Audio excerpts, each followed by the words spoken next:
peace must be our goal and our guide. And all that we strive for as a human family, dignity and hope, progress and prosperity, depends on peace.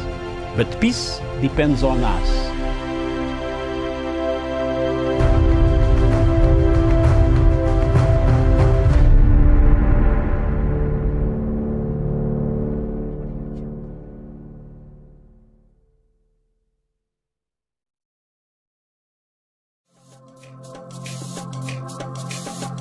I will begin with a statement, a short statement on the topic.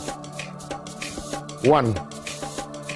Cliffhanger politics occurs when the left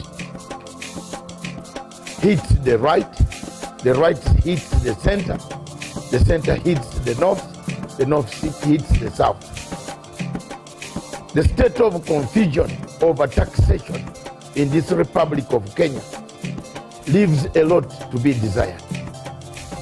From 2013, the MPs that were in Parliament at that time passed a budget, recommended that budget, and said the 16% levy would come into effect in 2013. But later on, they decided to push the date to 2018. President Uhuru Kenyatta took over a government that had obligations, both local and international. In international obligations, he had to continue to service the date that the government of President Kibaki had. Of course, with the continuation of assembling and making sure that the Constitution of 2010 works effectively, the president had to embark on a budget that could see cementing the rule of law through constitutionalism, making sure that all the institutions of the world, that the world wants, are working and working in Kenya. It is therefore very important to understand the root causes of the current taxation saga that continues to haunt and create cliffhanger politics into this nation. The 11th Parliament passed the budget. The 12th Parliament today found the budget and the tax levy had already been passed. For all these years, from 2013 to 2018, there are several oversight committees in Parliament, committees of finance, committees of budget, committees of all legal and other apparatus that work up in a democracy. Why didn't they look at this as very important taxation that had been shelved by the Minister of Finance? It is therefore very prudent and very important for the people of this country to understand, and the rest of the world to understand, that the international obligations and the factors that run around international agencies that lend in money, that support our programs in Africa, they come with conditions that you must fulfill before the sustenance of such grants or loans or whatever help they are giving to the nations in Africa. It is very important, therefore, to learn that behind all this, there is what we call cliffhanger politics. The politics that seeks to victimize. The politics that seeks to push a person to the wall. The politics that seeks to cause a state of despondence where the masses could turn against the president of republic of any country in Africa. These factors could be coming from both internal and external forces that are hidden that would like to collapse the systems and replace the systems with their own likings. It is therefore very important for the people of Africa to watch out for such maneuvers, such Machiavellian systems of operation. Machiavellian in the sense that they planted the story, they orchestrate the script, they write the script, they tell, they engineer, they sit down and discuss the formula on how to weaken a government. One of the things disturbing Machiavellian politicians or cliffhanger politicians is what is it that it was in the handshake. It is this handshake that has pained even those who were moderate, who turn around to become hardliners. It is this handshake, the question of redemption, seeking redemption, that people are querying. What is it? What is it? What is it? What is inside it? The government therefore should move fast to make sure that they put it out in the 9-point program that we see, so that it is among the people that the terms of reference of all this is thrown to the people to make their own judgment. The second reason why cliffhanger politics works, or why people create cliffhanger politics, is to confuse the main item. What is the main item of Kenyans today? The main item of Kenyans is to fight corruption. Since President Uhuru Kenyatta declared that he will fight corruption through a lifestyle audit, there has been a sense of cliffhanger politics, direction of cliffhanging, of taking us to almost falling and then coming back. These are called diversionary tactics in political science. Tactics that take your enemy or your friend, or even tactics that can take a country into a bad direction, keep it there, bring it back, manipulate it, so that the main issue of corruption is not discussed. These are cardinal points that people must look at when you are fixing your mind on the current political, economic, social mechanisms that are operating on the state of Republic of Kenya. Like in Zimbabwe today, the cliffhanger politics has entered the same style of cliffhanger politics of Machiavellian. Boycott, don't come, come in later. Oppose, don't oppose, come in later. That is the way cliffhanger politics works. Any student of political science will know that those who seek to grab power through dubious means to cause despondency first go by causing a state of despondency by making sure that the masses hate the leadership. President Uhuru Kenyatta, as a shepherd, must strike the shepherd. As the owner of the sheep, must strike the shepherd once for all. Strike the shepherd, the sheep will scatter.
Good morning, viewers. Good morning. It's 11 minutes past 9 o'clock in Berlin and 11 minutes past 11 in East Africa, Republic of Kenya in Nairobi.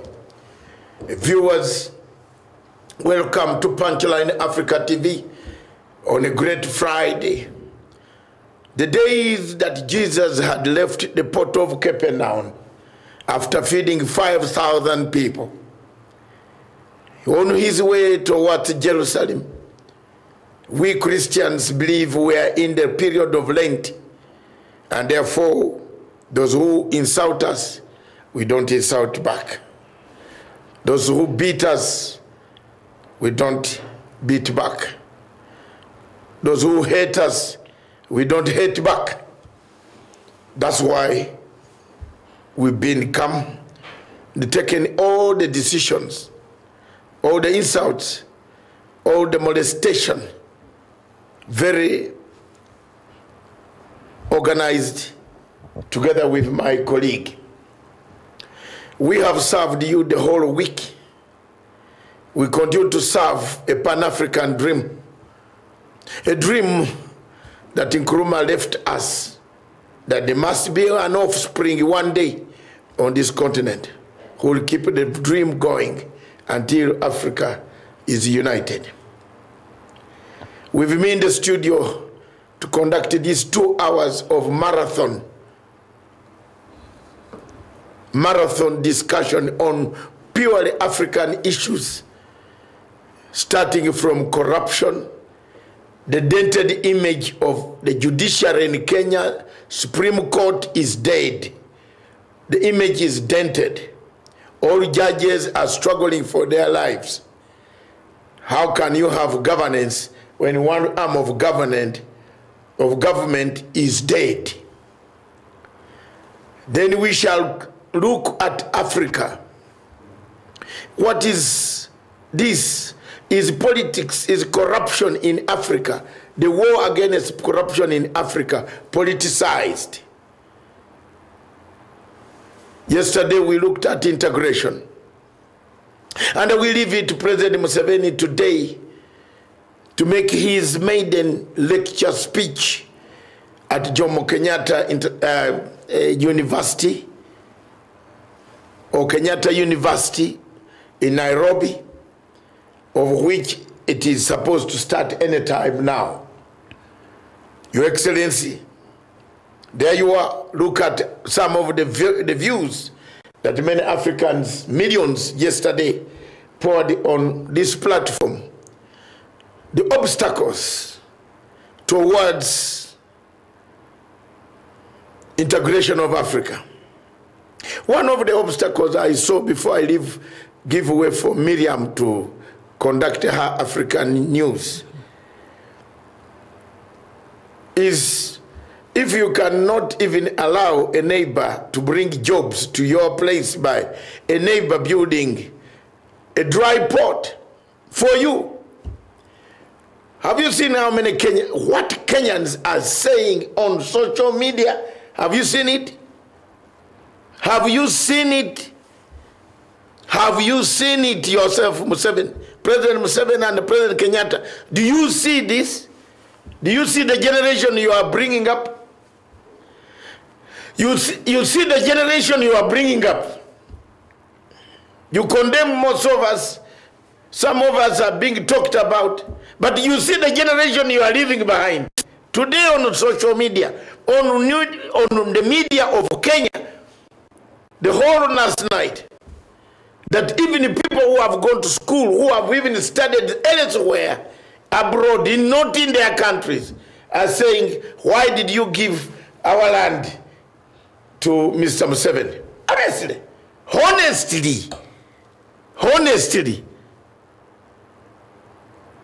the industry is being built for who? How many Ugandans work in this company? How many? None. Only me.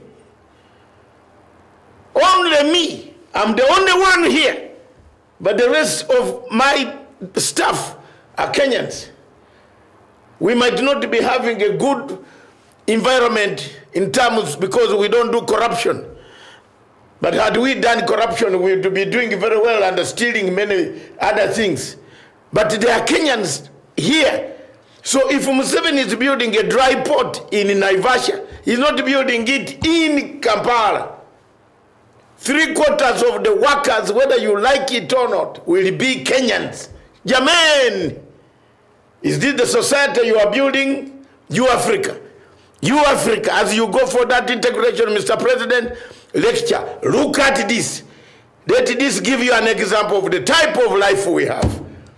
It is good you are receiving it yourself while you are still in Kempinski and sleeping. I have received it for how many years? Since 2008, I've received it every day. When I came here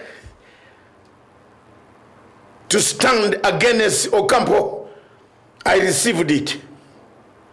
When I came here and I told them that George Soros was funding people, I received it. Now I'm vindicated. Hello? I'm vindicated. 100% vindicated. Look at me. I'm the happiest man laughing. Because what I told you is here. The admission that George Soros funded the courts, destroyed the courts, paid the courts to destroy this country. Are now coming from men themselves who took part in the meetings. Hey, there you are, Africa, for you. Call Matsanga any names. Call me. In fact, call me any names you want. Heap more. But you can see for yourself, Mr. President. Both of you presidents, watch, listen to, look at the Twitter. Hey, hey, hey, hey, hey, hey, hey. What generation are we raising? If Jomo Kenyatta was like this, there would have been no leadership in Uganda.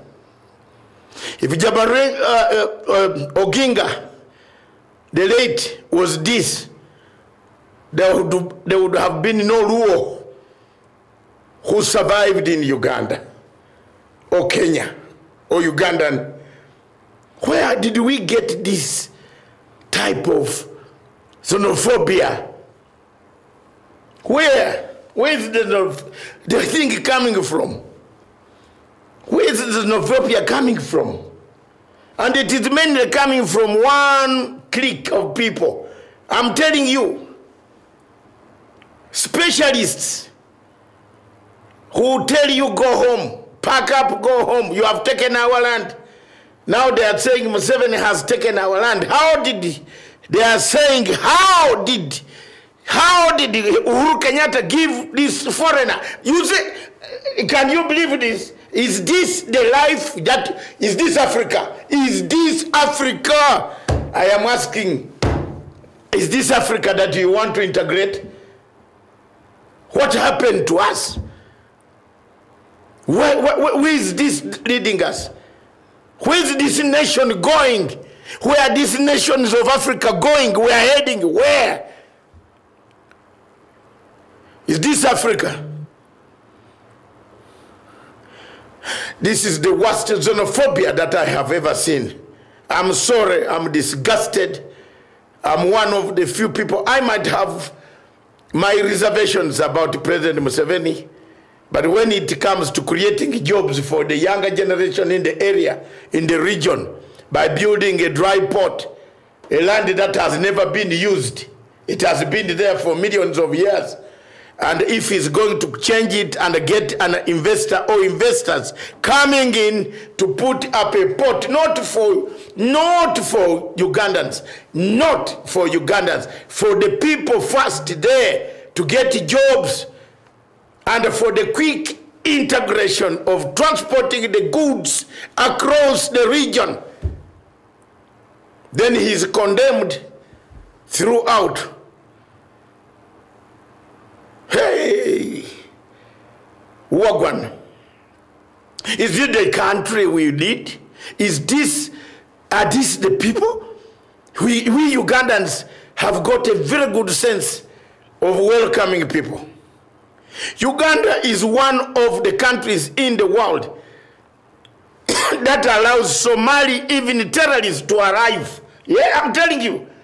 We don't give visa. We don't have visa restrictions with Somali. Somalis enter Uganda without a visa. The only country in the world. Believe me or not. They get their visa at Entebbe Airport, Malaba Airport, and entry. Busia, wherever entry point you want, Somalis go to Uganda.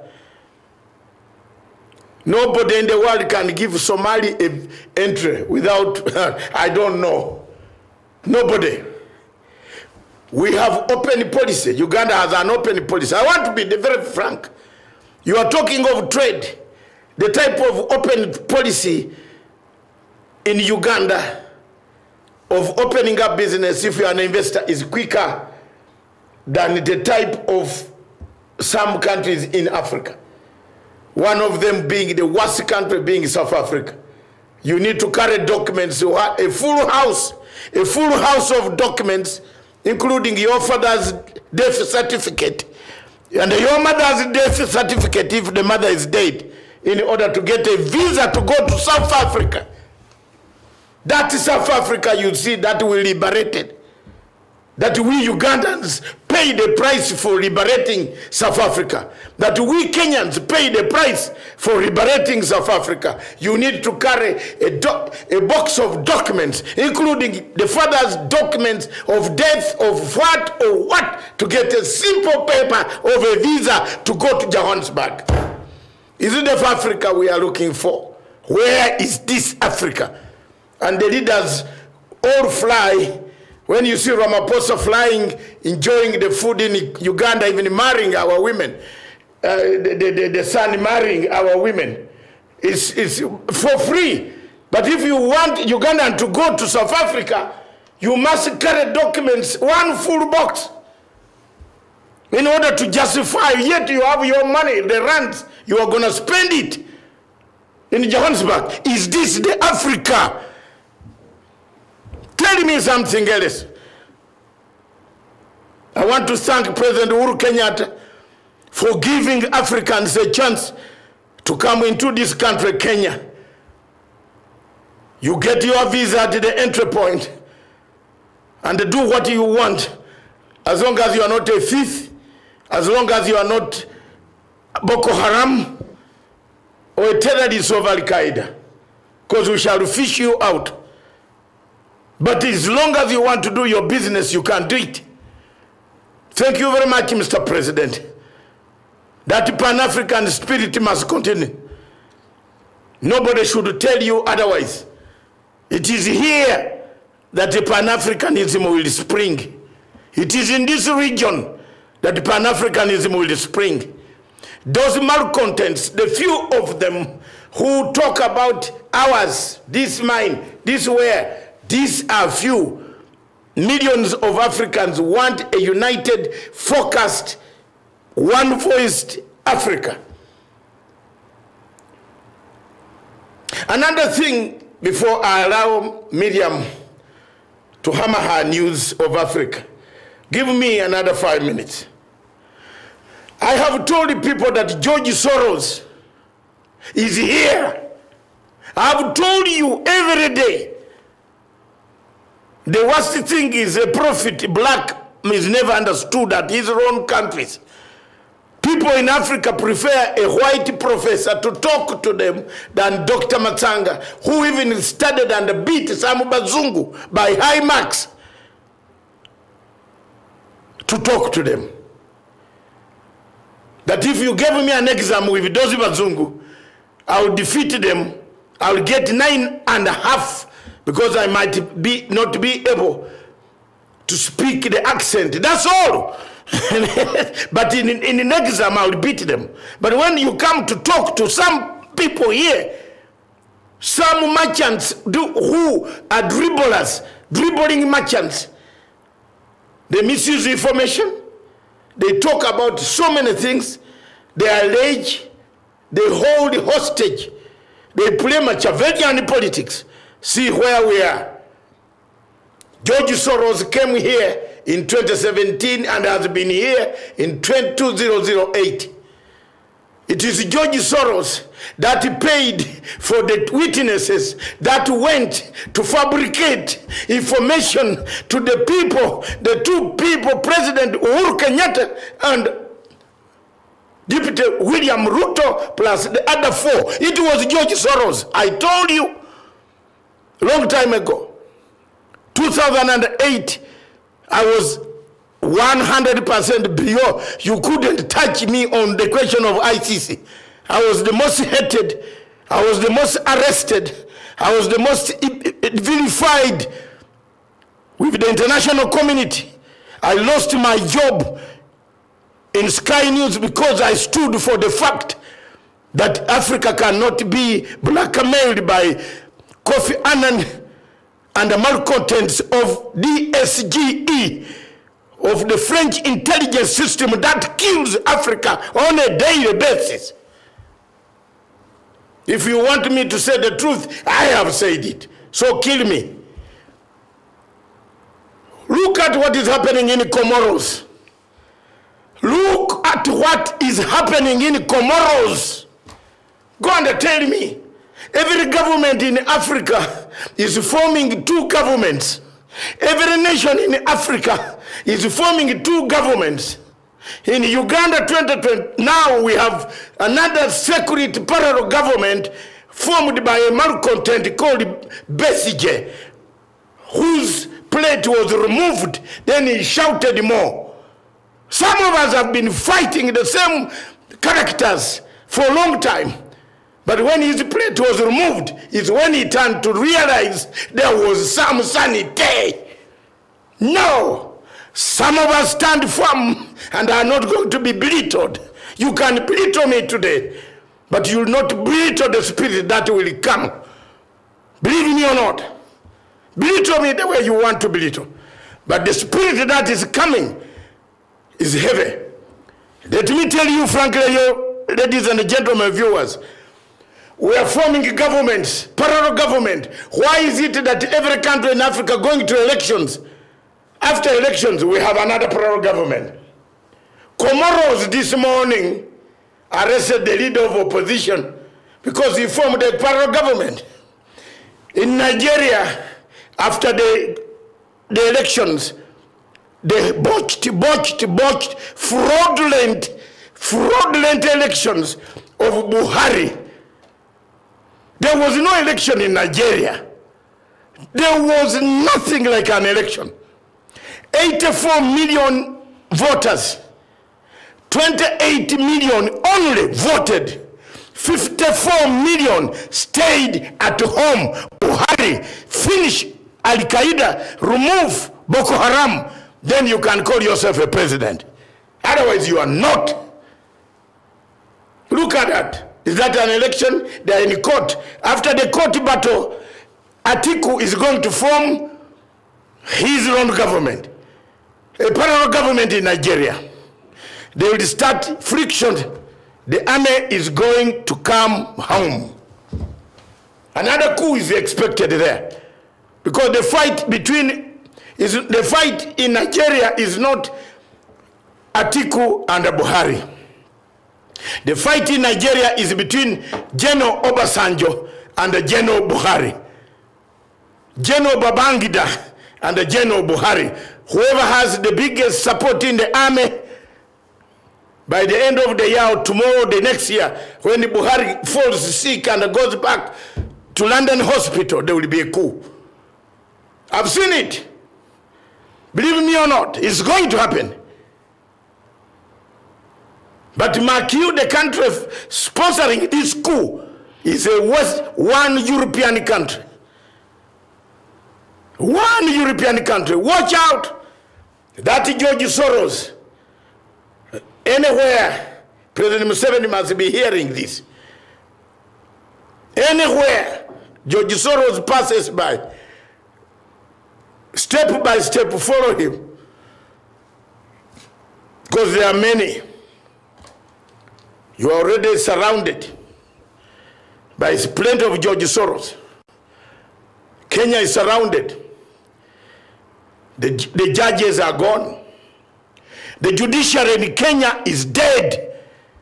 They paid them a long time ago. I don't know why President Uhuru Kenyatta is waiting. What? What are you waiting for? There is no judiciary. There is no Supreme Court here.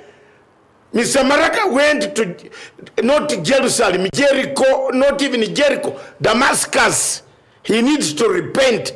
The Chief Justice of the Republic of Kenya needs to repent and vomit out what he took. Compromised. The Supreme Court, all the 6 have high-rise buildings, apartments. I don't know, Kenyans like apartments so much. Everybody wants to build an apartment. Every leader wants an apartment. I don't know, Madam Miriam, whether we should also organize an apartment, because it is the only business lucratively where every thief in Kenya who steals government money, goes for building hotels, posh ones. You know, that's why they end up stealing towels. You change money and they buy towels, whiskey, brandy for folks, cutlery. What type of life is this? The judiciary in Kenya, that Deputy Chief Justice, why is she wasting taxpayers' money in court? She should have been just charged and sent back home. If they had morality, moral and legal authority, surely. Let me ask Kenyans. I'm finishing this subject so that we don't talk about it again. Let me ask Kenyans. Judge number 1, Maraga, has a petition. Very serious petition though, because he's not going to sack those people now. The whole of Maraga's office is occupied by cronies. From the PA, communication director, this, that, everybody. Including the drivers and the bodyguards and the T-girl, office messenger. They are from one place. When it comes to the judiciary bench, Maraga's petition pointed out, you saw it, very clear. He has surrounded himself with people, some judges who work on his behalf. As long as he goes on Saturday, like tomorrow in the church, there is another judge who does not go to church.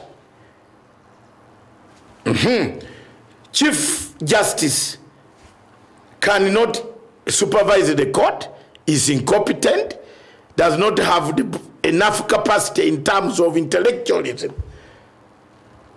to see where the problem is coming from in the court. Deputy Chief Justice builds houses in Mlolongo, apartments in Mlolongo, but apartments have created a problem. You saw the charge sheet. You want this money to complete my apartment. There we are. Morality gone. Wasame, a judge now dealing with business direct. If you go to the Karen in front, there's a place there where they call Saxon and the Violin. Waterfront. It is not a secret. That is his restaurant. A judge operating a restaurant where it becomes a collecting center for people to come and do deals, selling the court from Karen. Let's go. Judge number 4 goes to the Jomo Kenyatta International Airport. He is not traveling. He's seen in a car. A man comes with 75 million worth of dollars in cash, gives him. The Kenya authority CCTV picks this. Was it your car or not your car? Were you there or not? Go and tell the JSU. Don't come back to the public gallery to cry. What was your car doing at the airport car park? And then this man who was seen on CCTV bringing the bundle, box, suitcase, Papa, and even they saw it. You know, some of these people do things. When you are stealing, you have to steal carefully. How do you steal? By just disappearing and showing the notes and the briefcase opening. Theft. That's judge number 4. Number 5, sorry. Judge number 6. No, number 4. Justice Jackson Ojwang, a very good professor of law, ends up maliciously. His malice, because there is nothing that he did. I don't see an accusation. Bring back down Mr. Jackson Ojwang. He did a very good thing not to appear and let the DCI investigate whether that road was not there before, and whether it did, it was not worth a thing. He did not take part in the ruling of the case of Obado. The last judge, again victimized. Njoki. Accusations, which are not. So is this court worth it? Is this court worth it? Over to you, Miriam, for your African news. It's 37 minutes past the hour. I leave you to African news, and I leave you to come on the top of the hour with a topic that you'll introduce to the audience and allow me to eat it together with you. God bless you. All right. Thank you so much for that opener. And thank you so much, our viewers, for joining us this morning. Indeed, it is 38 minutes past 11 a.m. East African time. Good morning, good afternoon, good evening, depending on where you are tuned in this day. It is the 29th day of March, 2019, and this is the latest news coming to you from Kenya's capital in Nairobi. And we start with Liberia. The United States government has extended by 12 months the temporary leave to remain of thousands of Liberians who were facing deportation by Sunday. Most of them fled Liberia's 2 civil wars between 1989 and 2003 and were allowed to live in the United States under a scheme called Deferred Enforced Departure. In Rwanda, a lawsuit against the airplane maker Boeing has been filed in a United States federal court by the family of a man who died in Ethiopian Airlines crash earlier this month. The relatives of Jackson Musoni, a Rwandese citizen, alleged that Boeing's 737 MAX airliner had a design defect in its automated flight control system. You go to Chad, where an appeal court in Chad has dismissed a case brought by lawyers to have access to social media sites restored. The sites were blocked exactly a year ago following a national conference which recommended changes to the constitution to allow President Idris Deby to remain in power until 2033. And in Liberia, an aide to Liberia's President George Weah has deleted and apologized for sharing photos on social media of a road that he falsely claimed was being built in the country. Government critics were quick to point out that the images were in fact taken in the Democratic Republic of Congo and not Liberia's Lofa County, as Sekou Kalaska Damaro had claimed. Moved to Comoros, where there were reports of gunfire near the main military base in the Comoros Islands following the arrest of an opposition leader who was defeated in Sunday's presidential election. Retired Colonel Sohili Mohammed came fourth in the poll, but he and other opposition leaders have refused to accept the victory of President Azali Assoumani, saying the vote was rigged. And in Somalia, ambulance workers now say at least 15 have been killed by an explosion in a busy area of Somalia's capital city, Mogadishu, on Thursday. It is not clear who carried out the bombings, but a significant increase in large-scale attacks in recent weeks have been blamed on the Islamist militant group Al-Shabaab. And in Kenya, the country has offered landlocked Uganda land to build a dry port in Naivasha town that is about 75 kilometers from the capital, Nairobi. Uganda's President Yoweri Museveni has said. Mr. Museveni is currently in Kenya for talks with President Uhuru Kenyatta aimed at boosting ties between the two neighboring states. And still in Kenya, a campaign group of Human Rights Watch says Kenya should abandon renewed plans to shut the vast Dadaab refugee camp, which houses about 250,000 Somalis. The group argues that the Somalis would face violence and persecution if they were sent back to their country. And we go to Gambia, where former Gambian President Yahya Jammeh orchestrated and embezzled of nearly $1 billion of public funds. This is according to a report by the Organized Crime and Corruption Reporting Project that has said Mr. Jammeh is currently in exile in Equatorial Guinea and has not responded to the allegations, the OCCRP has said. We end with Libya, where Malta's armed forces have safely docked a tanker which had been seized by migrants off the coast of Libya on Wednesday. The tanker, El Hiblu 1, was brought into harbour at the Maltese capital, Valletta. More than 100 migrants on board are expected to be handed over to the police. The migrant had been rescued by the ship, but reportedly hijacked it after being told they will be returned to Libya.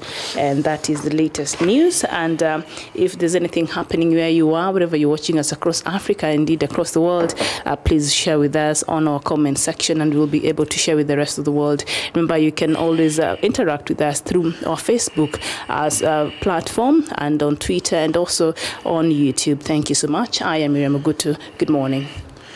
Good morning, Miriam Ogutu. As we still have, I thought you were going to take the whole 30 minutes. But you have brought back some of the time. Yes. Production team, if you can bring back that subject, the Dented Supreme Court of Kenya has no morals. I have sent you the clips. Those clips will explain to you in black and white how many people have what, where they have it, who has it, who owns it. If there is anyone who has a problem with that, I put a disclaimer that the person who did the video is at the end of it. So you could contact them and they can tell you who exactly did the video.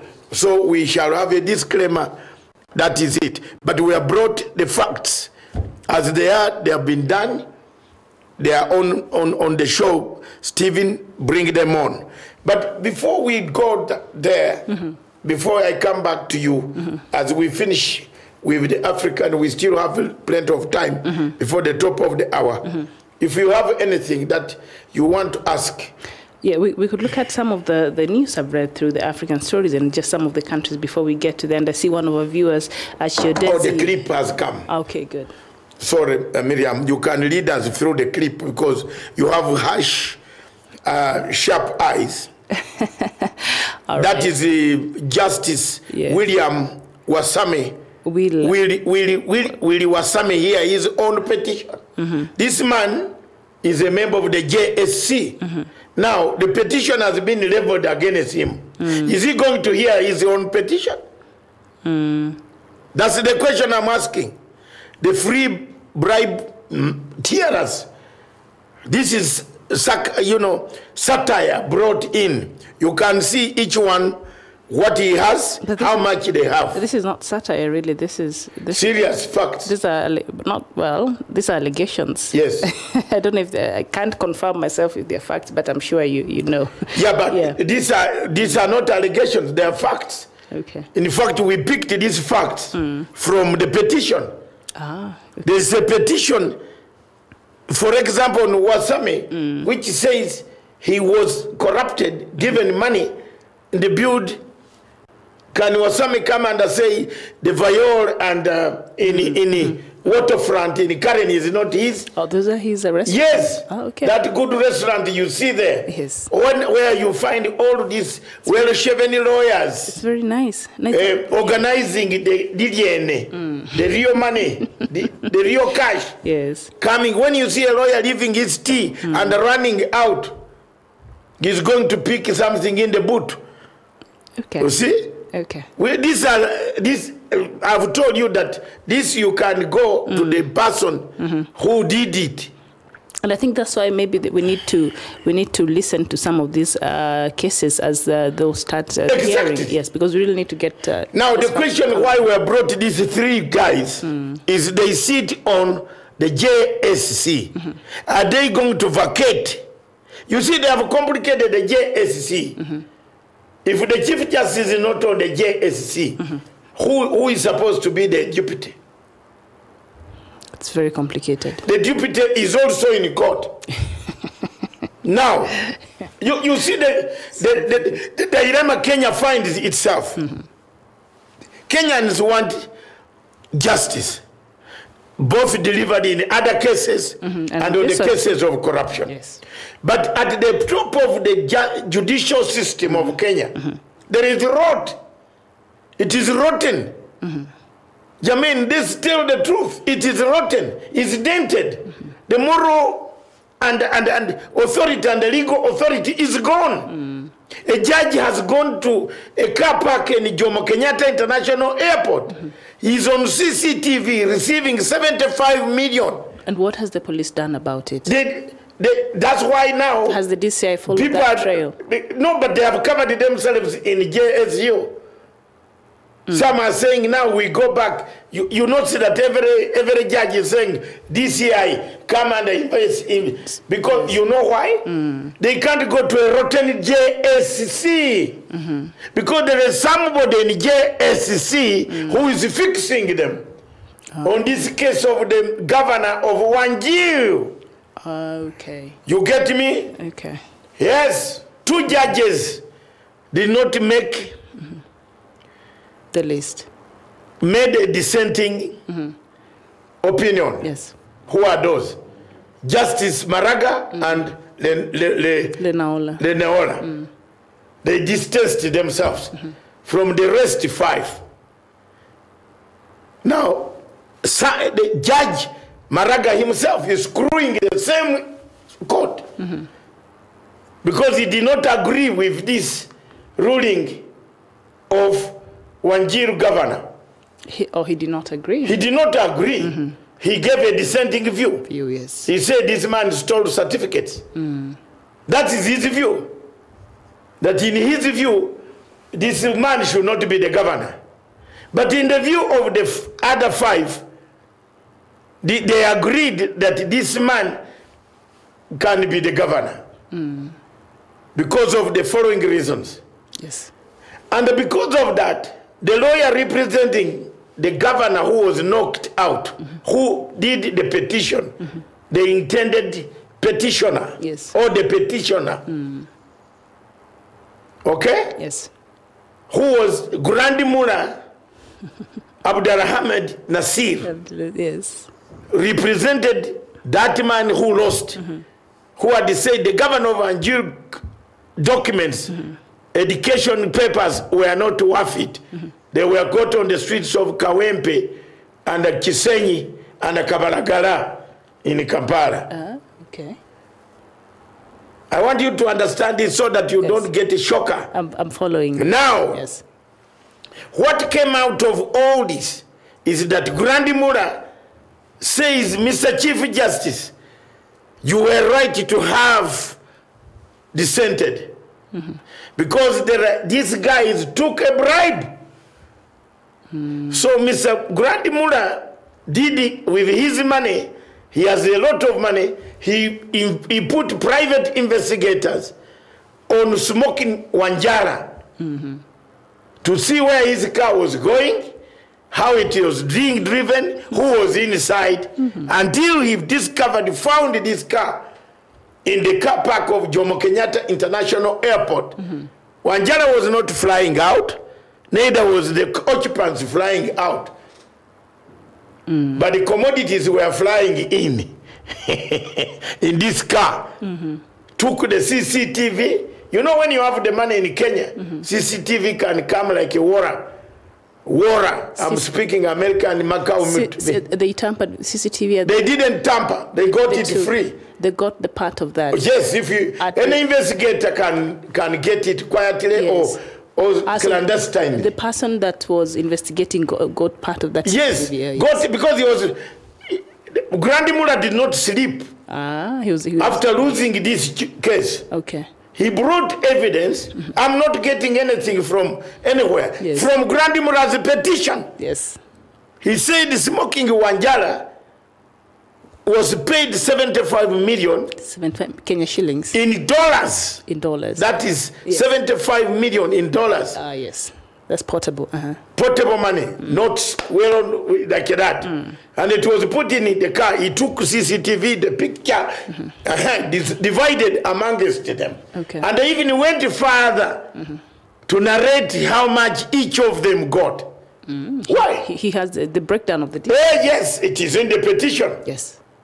And they said, are these the people that you want to call judges? So which 4 judges were bribed according to 5? All the 5 outside of CJ Maraga and Lenaola. Yes. But the 5 the 2, the Chief Justice and Isaac were not. Okay. The 5 the rest walikula. Split the money. Yes. Okay. Walikula iko ndani na apartments hizo. All right. Not even actually the 4. Yes. Because Mwiru was not sitting at that time. Yes. Because she's already struggling with another. She has her own issues, yes. A bigger one. Pretty much. Including dealing with a Ugandan band organization. Oh. Yes, you remember the one that loaned us money. British government banned that group never to ever bank, never to step in the United Kingdom. She dealt with them. They brought the cash from Uganda, gave her. Wow. Yes. She wants to build an apartment in Mlolongo. That apartment must be very palatious. It's palatious indeed. Okay. So the 4 judges are implicated. 1 is in court. I'm talking for millions. Yes. 2, the Chief Justice himself is struggling for his life. Only 1 judge remaining. Lenaola. So where is the Supreme Court? So all these facts form part of Abdina's. The JSC. Yes. Look at the JSC is composed of Chief Justice Wasame. Chief Justice is the chair. You see Wasame. Have you seen? Who is also a member of JSC. The JSC. Then you have Mr. Madam DCJ. Yes. Also He's a member of JSC. She's in court. So 3 members. Yes. Plus 1 not selected. The one of the giant guy of Tom Ojeda. LSK has no. So it leaves a JSC naked. No quorum. Yeah, indeed. So who would be the right body to really look at the conduct of these judges? Normally, these judges should have just excused themselves now. Wasame and Maraga should get out. Then leave the other members. We need only 5 members on the quorum. Did Maraga also receive the alleged bribe? No, because on this one, Maraga was not there. Okay. Maraga was on a dissenting. Yes. So these people are also saying, why did you dissent? But he dissented. The other people are saying you must have also received. But are there facts to prove that? That's why they want the DCI to investigate, not Maraga himself to investigate them. So we need the DCI to investigate. Yeah, a neutral person. Yes. Because they say Maraga and our Paka.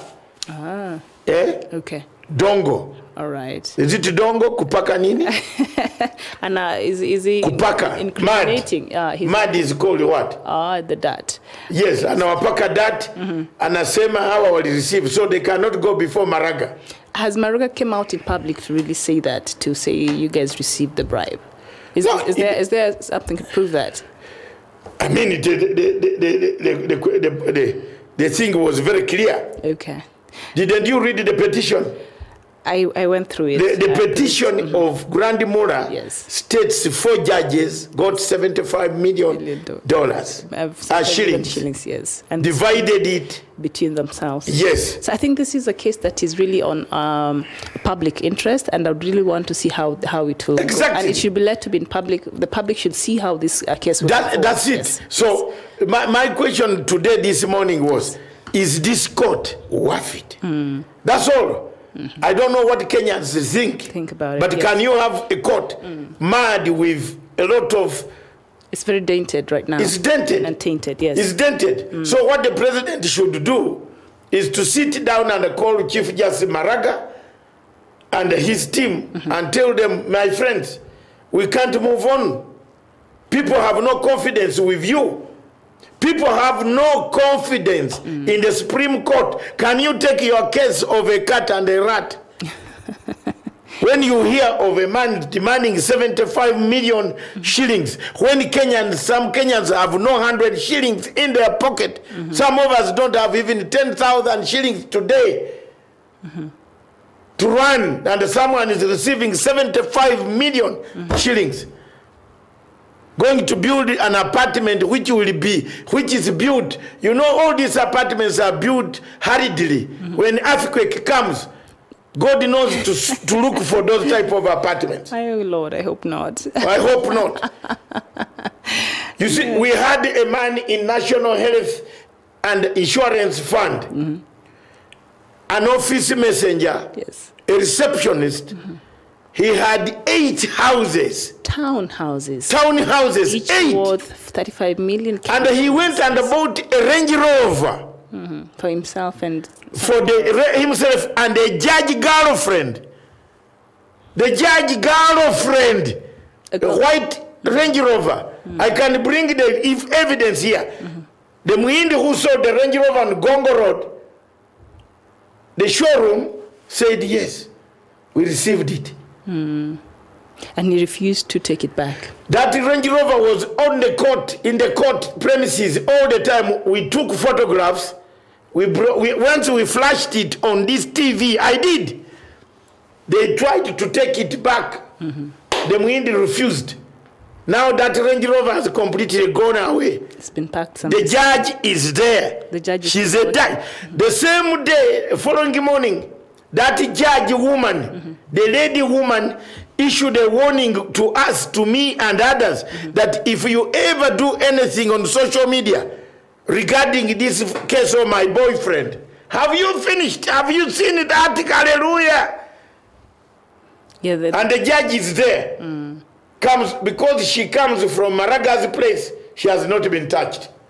Is it because she comes from Maraga's place? That is why Maraga is being accused, Mama. Tell me. Nepotism. Okay. Nepotism. The judge is known. Yes. She has now been transferred. Oh, she's been transferred? After I cried here, Maraga threw her out of the main Milimani court. But the evidence did not rub off. She's among the judges who were reshuffled at the beginning after of the our cry here. Then why was she taken away? Why? Because we had the facts of a Range Rover being driven. So we also notified the wife of this man that you have a second wife. A judge. Yes. Yeah, that's what the media, Uhuru told us to be very candid on corruption. So did we do wrong? We only wanted this office messenger. Sure, a receptionist has 8 houses. Has the government seized those houses? Yes. Yet? Good.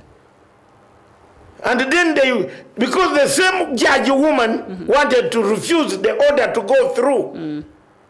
Because one of the houses was donated by her for birthday. Oh, okay.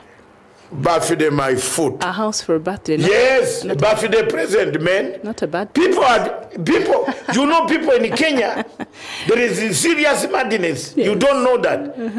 There are serious madness, especially a man like that office receptionist, who is bigger than the minister Because when he sees the minister coming in, he wonders. He was just saying, who is this? Wow. The man has 8 properties, townhouses. Takes a chopper because you don't want to sit on He traffic. takes a chopper. He bought a chopper. He bought the chopper. Yes, not hired. I thought he was hiring. No, with that money. They were stealing 100 million per day. 100 million shillings per day, and when you see from NHIF. And when you see the images last night and the other day that really disgusted Kenyans on women who have not been able to pay for their hospital bills, and they have been held in the hospital for up to 6 months, and such monies were supposed to foot such bills, it's disgusting. It's really there you are. Yeah. 100 million per day from NHIF. A fund of health care, universal health care, stolen by a small boy of 32 years called Mwangi, with a man called Krugat under that messenger. This people should not even be walking then, the streets. 60 million is taken to a man above. 60 million? Hey, every day. You are here relaxing. Instead of you looking for my money. For God. Let's look for God. Let's pray. God will bring. Have you seen that? 60 million for 60 million a day. Wow. And they live with 40 to divide themselves between the accountant, Krugat, and Mr. Mwangi. And they're able to sleep at night very nicely. How can they sleep if a man is flying by chopper? You have a good night. And the Range Rover is running down to wait for him. Knowing that some people suffer. He actually calls, have you reached there? I'm now in Wilson. I'm in the Wilson airport. Have you reached there? Yes. Then I'm coming. Then the Range Rover comes to pick him, to take him to his house. Every day. Wow. This is office messenger. And even that, yeah, the neighbors attested to that, really. Yeah. They're being annoyed by the noise of the chopper. The noise of the chopper. Landing. And the guy is just an office messenger. Yeah. Is this world all right? There's a problem. Do you blame Singapore Prime Minister who called these ministers and locked them in a room and said, your families can come and say hi and buy. But I will pay the school fees for the children, maintain the families until they grow into better Singaporeans. But for you, God bless you. Aliwafunga ngine aliwaweka kwa firing squad. Exactly. In fact, most of them are fired. Some of these people in this country need firing squad. Yes. 60 million per day. Hey. When Matanga is only looking for $1 million, whoa. 60 million. And when you look at that man of NHIF, he has a fleet. Can we call it a fleet of ladies? No, I thought a fleet of cars. No, ladies. A string of ladies. You know, in Africa, when the thing goes beyond your description, unajaza. A string beyond a no, string of ladies. Fleet. A fleet is for cars. When we are talking uko utao, we say alikuwa na fleet ya wa bibi.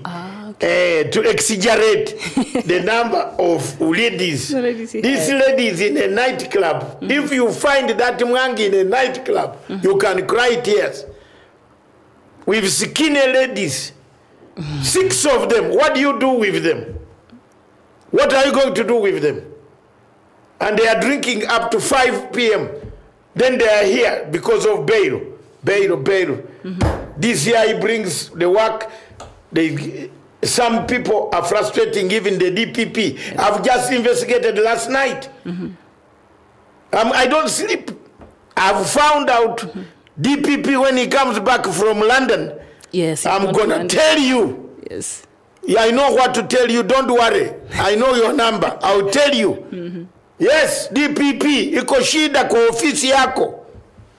Kubwa. Watu wako huko.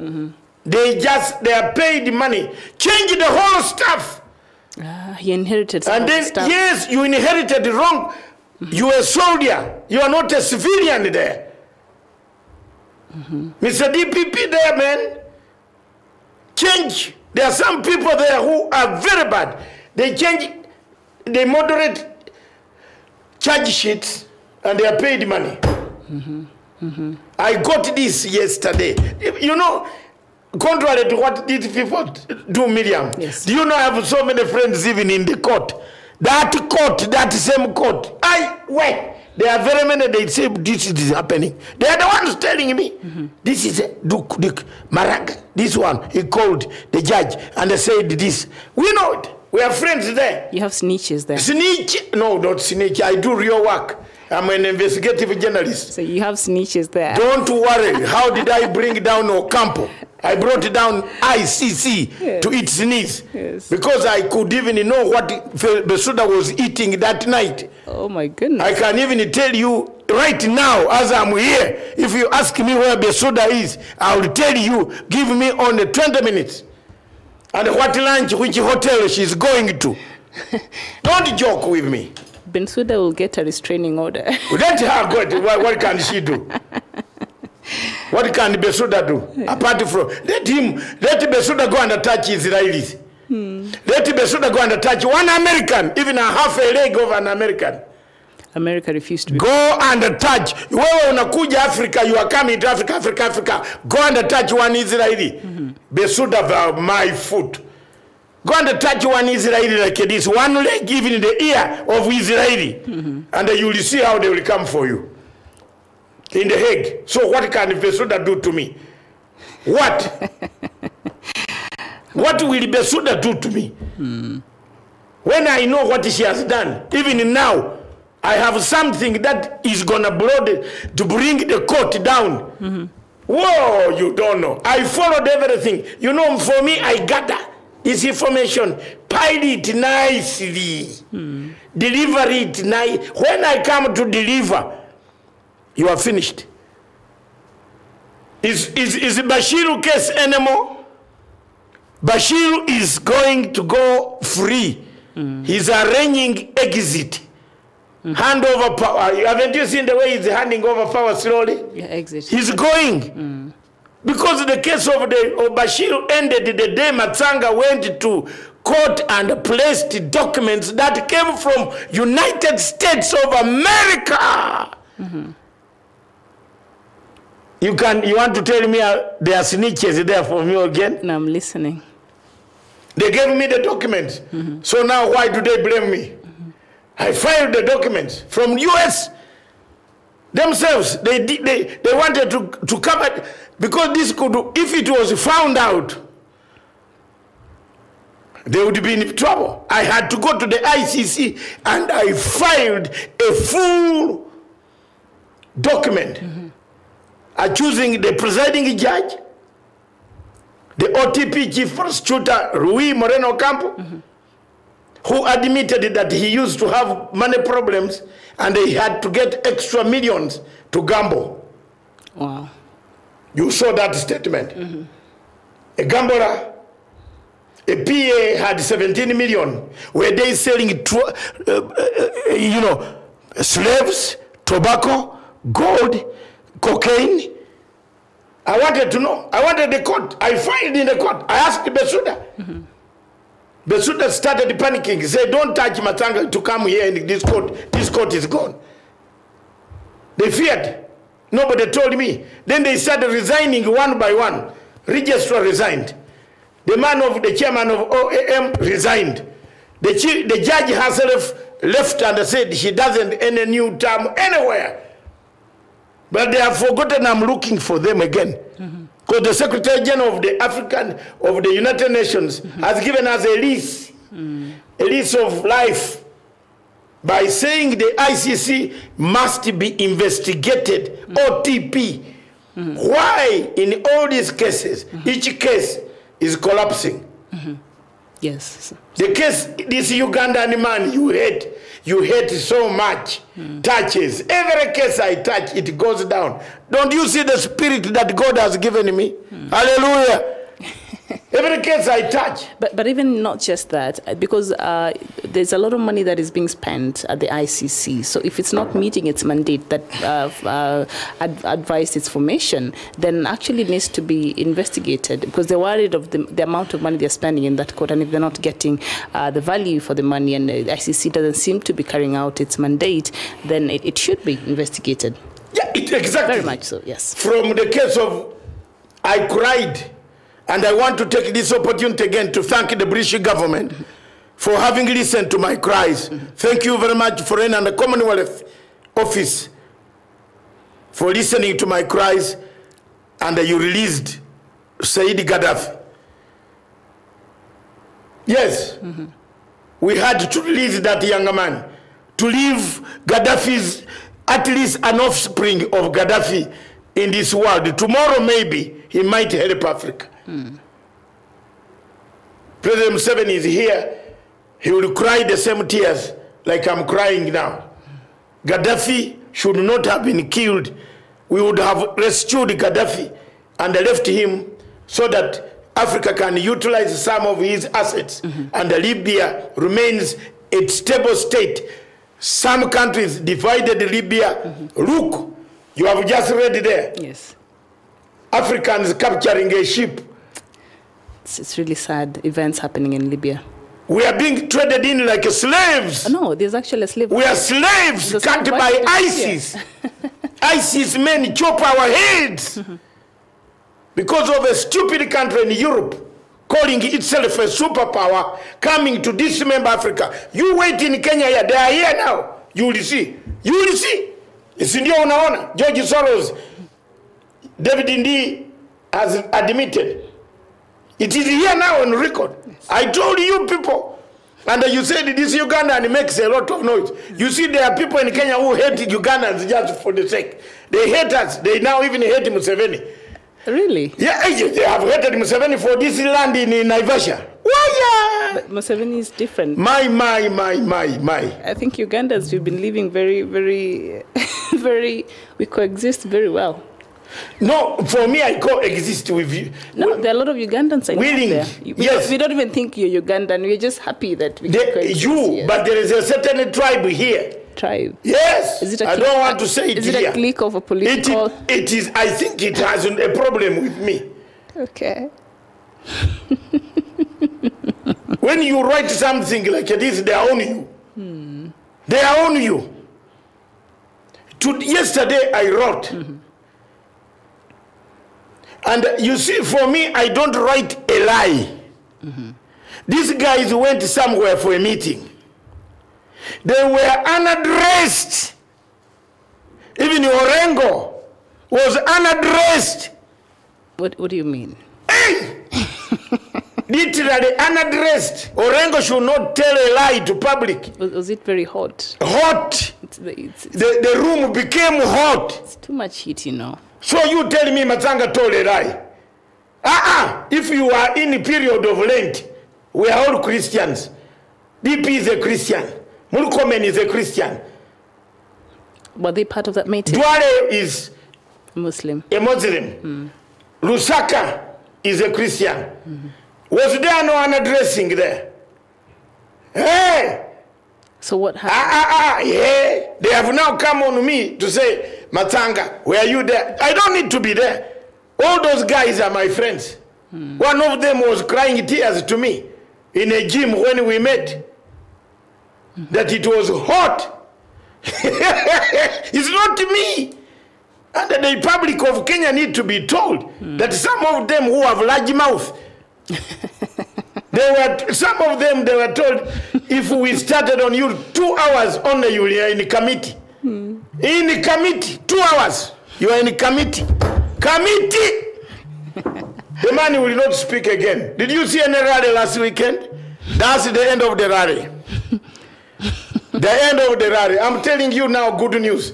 End of the rally. Didn't you see some MPs yesterday coming out to say, oh, we were together. Yeah. They were told. I thought it's that peace walk that happened. That there is no peace walk. They were told, well, come on, if you play with Uhuru Muigai Kenyatta, I want to tell you the truth. You play with Uhuru Muigai Kenyatta and you think he's like what you think, you'll have a shocker. Some people were sweating, even the sweat could be seen in the chat and the court. Repeater. So they were undressed. Yes, one of them came and begged me, how do we cool this situation? I said, I told you. So I'm not speaking lies. If he says he wasn't unaddressed, I will name the name. Because I come from a tribe that doesn't tell lies. Where Angalia Mimi? You, These are very, they don't want corruption to be fought. That is true. They want to prevent. Even Orengo was dressed down. Dressed down. Where? You want to divide this country.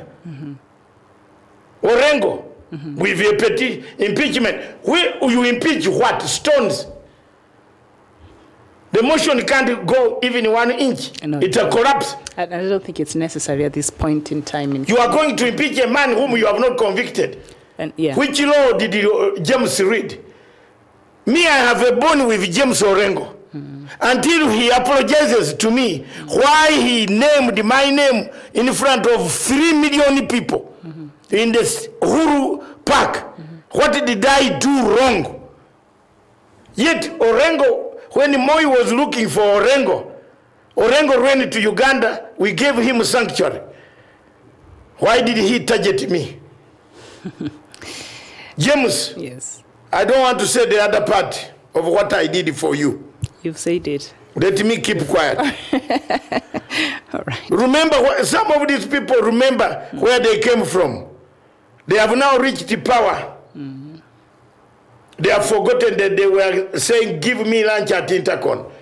And for us, from our hard-working money, you give lunch. I was a senior consultant for Sky News for Africa, madam, with a budget of 700,000 pounds per annum. I can sleep on a tree, under a tree, in the water, under the swimming pool, with a massage parlor, being massaged until when traveling on this African continent. Yes, but because I chose to stand for Africa, to defend Ocampo 6 in Kenya, and said there was a witness using my investigative work, OTP 4. I want to call some of these people to recall where they came from. Because of this OTP 4, OTP 252, that Professor Mopen is a liar. It's me who did it. It's not Itumbi. Sasa anashika karatasi anaenda kuonesha watu. Unajua kuifanya, unaweza pata wapi hiyo wewe Itumbi wewe? Who doesn't even know the street of London? Where can you get it? Unaonesha watu that I am the smartest hacker. What did you hack? You steal my work and go and use it. You gain money and again dry land in Naivasha. Nyenye, you chunga kabisa. He has dry land in Naivasha. Yes. These boys go and lie. They darken your name. Then you are there, you are hated by Ruto for nothing. They have darkened your name kabisa. How could Itumbi, who doesn't know the street in London, get a document of that nature? Fuck you. All right. Sorry. Yes, it's okay. Maybe we... Muwache na mimi. When I think about that thing, it annoys me. Everybody hated me in Kenya here. Yes. I lost when my boss had, my boss of Sky News had, he called me to London. He put me on the chair. Sit down here. He called the owner of Sky News, the richest man in the world, the Australian man, Murdoch. Do you know how I got that job of Sky News? It's Murdoch himself. Murdoch was on conference call with me, said, David, 6 times, you have ashamed me. Can you see that? The owner And maybe by now he was trying to promote me to reach to manage that Sky News. Because he just liked the skills, the way I analyze African news. The guy just said that one there. Give him. He told the son to tell the managing director to give me the job. There were 25,000 Wazungu who claimed to know River Nile more than Matanga. I beat them in interview. I lost my job. Have these guys replaced my job? Have they? So muache na mimi. Muache. Muende pole pole kabisa. I've lost everything and I still remain like this. Then people pick these documents and go and use them to earn a living. Where could Itumbi get a list? Where? If he doesn't even know which route, which plane goes to London or Denmark. Thank you very much, viewers. You know, Miriam provokes me and goes into silence. You are the one. I did what? Yes, Maraga. This is old theft in Kenya. Maraga, Mwiru, Wood, Wasame, Wodat. That's the president. The president should act. Act. Call this summit of heads of 3 arms. Himself, the speakers of parliament, and the Chief Justice. Let them sit together. Tell Maraga to walk, take an early walk, and a compensation be given to Maraga. Umesikia? All right. Please. Maraga has killed the court, the Supreme Court of Kenya. May God help us. I leave it to you. Yes, indeed. And yes. Take a breather. Before we take a breather, as you sip your tea, we want to thank our viewers for engaging with us. Chiodozie, as you're saying, the Nigerian Federal High Court have ordered for the rearrest of Mazi Nnamdi Kanu. So Kanu has another arrest warrant on his head right now. And Gina Reggie saying Mailu should be jailed together with Maraga. And Ambazonian and Negotiable saying women, young and old, now dig the graves and bury the dead. This is WAM, when Chum Division, Northwest Region, Cameroon, after soldiers on Thursday, 28 March, reportedly shot dead 4 civilians. 2 died from explosions planted on corpses. Okay, very sad news coming there from Ambazonia. And also Justice Oko, Justice, you're saying Radio Biafra Alive. Okay, all right. Serene Klein, you're saying, yeah, thank you so much. And the rest of you who are watching us today, Mwaiga Tita Kuju, you're saying Bensouda is a shameless instrument of the West, Doctor. All right. And Justice Oko, you're saying famine is the key. The government used to bondage average Nigerians into trouble and insincerity, borrow and can't pay back. IPOB knows the truth that Biafrans, Africans must be free. And also, Moega Tita, you're saying, will the ICC now pay compensation to President Bagbo and Charles Blakod for wrongful imprisonment? That's a very good question there, Doctor. And please, I just wanted to make a correction. There is a friend of mine who has put a picture on Facebook that President Museveni 8 minutes ago. Please, can you bring it down? Because that will change. President Museveni is with the daughter, not the sweetheart. Have you seen this? Oh, the lady. That lady is the daughter of His Excellency President Museveni, not a sweetheart. I don't even expect that from President Museveni anyway, to walk around with some. You know, someone has put a bad. This is again this group, Tanga group. You know. That is not okay. That is not President Museveni's sweetheart. That is President Museveni's daughter. Ask when you don't know. Yeah. Don't just publish things that shame you. Remove the post. You are my friend. I don't want to announce you on this television. Change that post immediately. That is very uncalled for. Or maybe they just didn't know who that lady was. Yeah, but they should ask. Not make such assumptions. You know, this is the group that hates everybody. They hate every Ugandan. Now they have just put that sweetheart. This is not a sweetheart. This is a daughter. Just say President Yoweri Museveni with his daughter. This is not Janet. That's the daughter. It's a daughter. President Museveni has grown kids. Do you watch TV or you don't? Remove it. Some Africans can shame. Can shame you. Yeah, Cole Kolenko, you're saying the international community wants every soul gone in southern Cameroon before it takes major action against the Banana Republic of Cameroon. I hope the person can really correct that. That is very, let's just assume they didn't know, because that is not proper. And President Museveni, even, he's not that kind of a person. He holds himself with decorum. I don't think he would walk around here with somebody, another woman outside of his wife. So that is his daughter.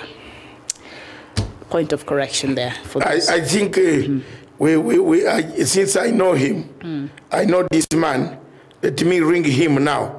And tell him to remove the photo. It is shaming him. He's my friend. Okay. Yeah, take us a break. All right, so let's just take a very short break, and when we come back, we'll be talking about our topic of the day, where has the war on corruption in Africa been politicized? So can you bring down that post you have written?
Welcome back, and in case you just joined us, this is Good Morning Africa, and we are in the last half hour of the show.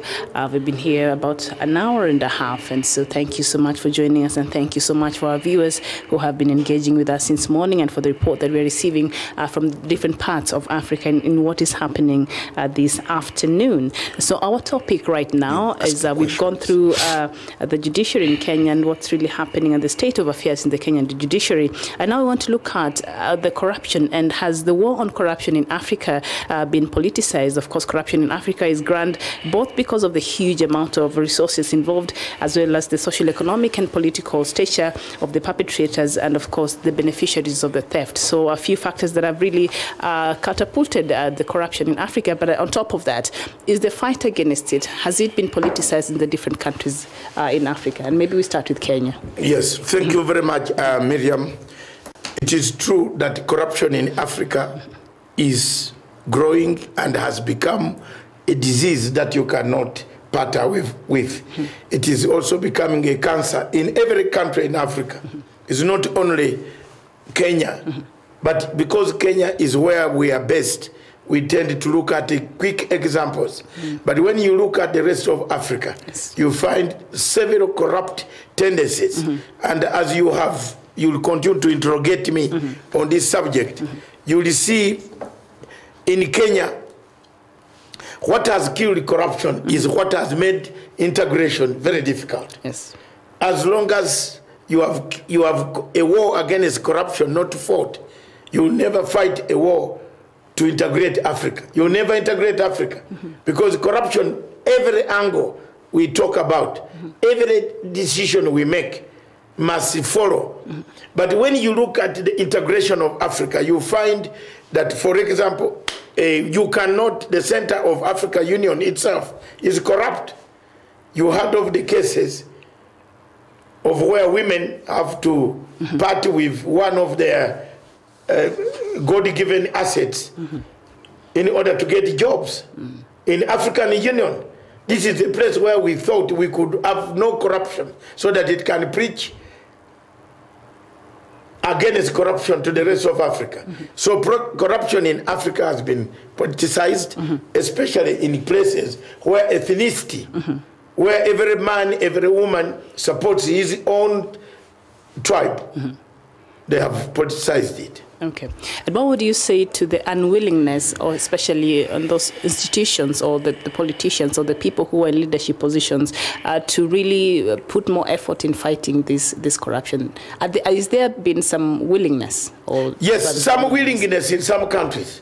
Some countries in Africa, like Rwanda, like Ethiopia, they are willing. They spare no person. They have no friendship.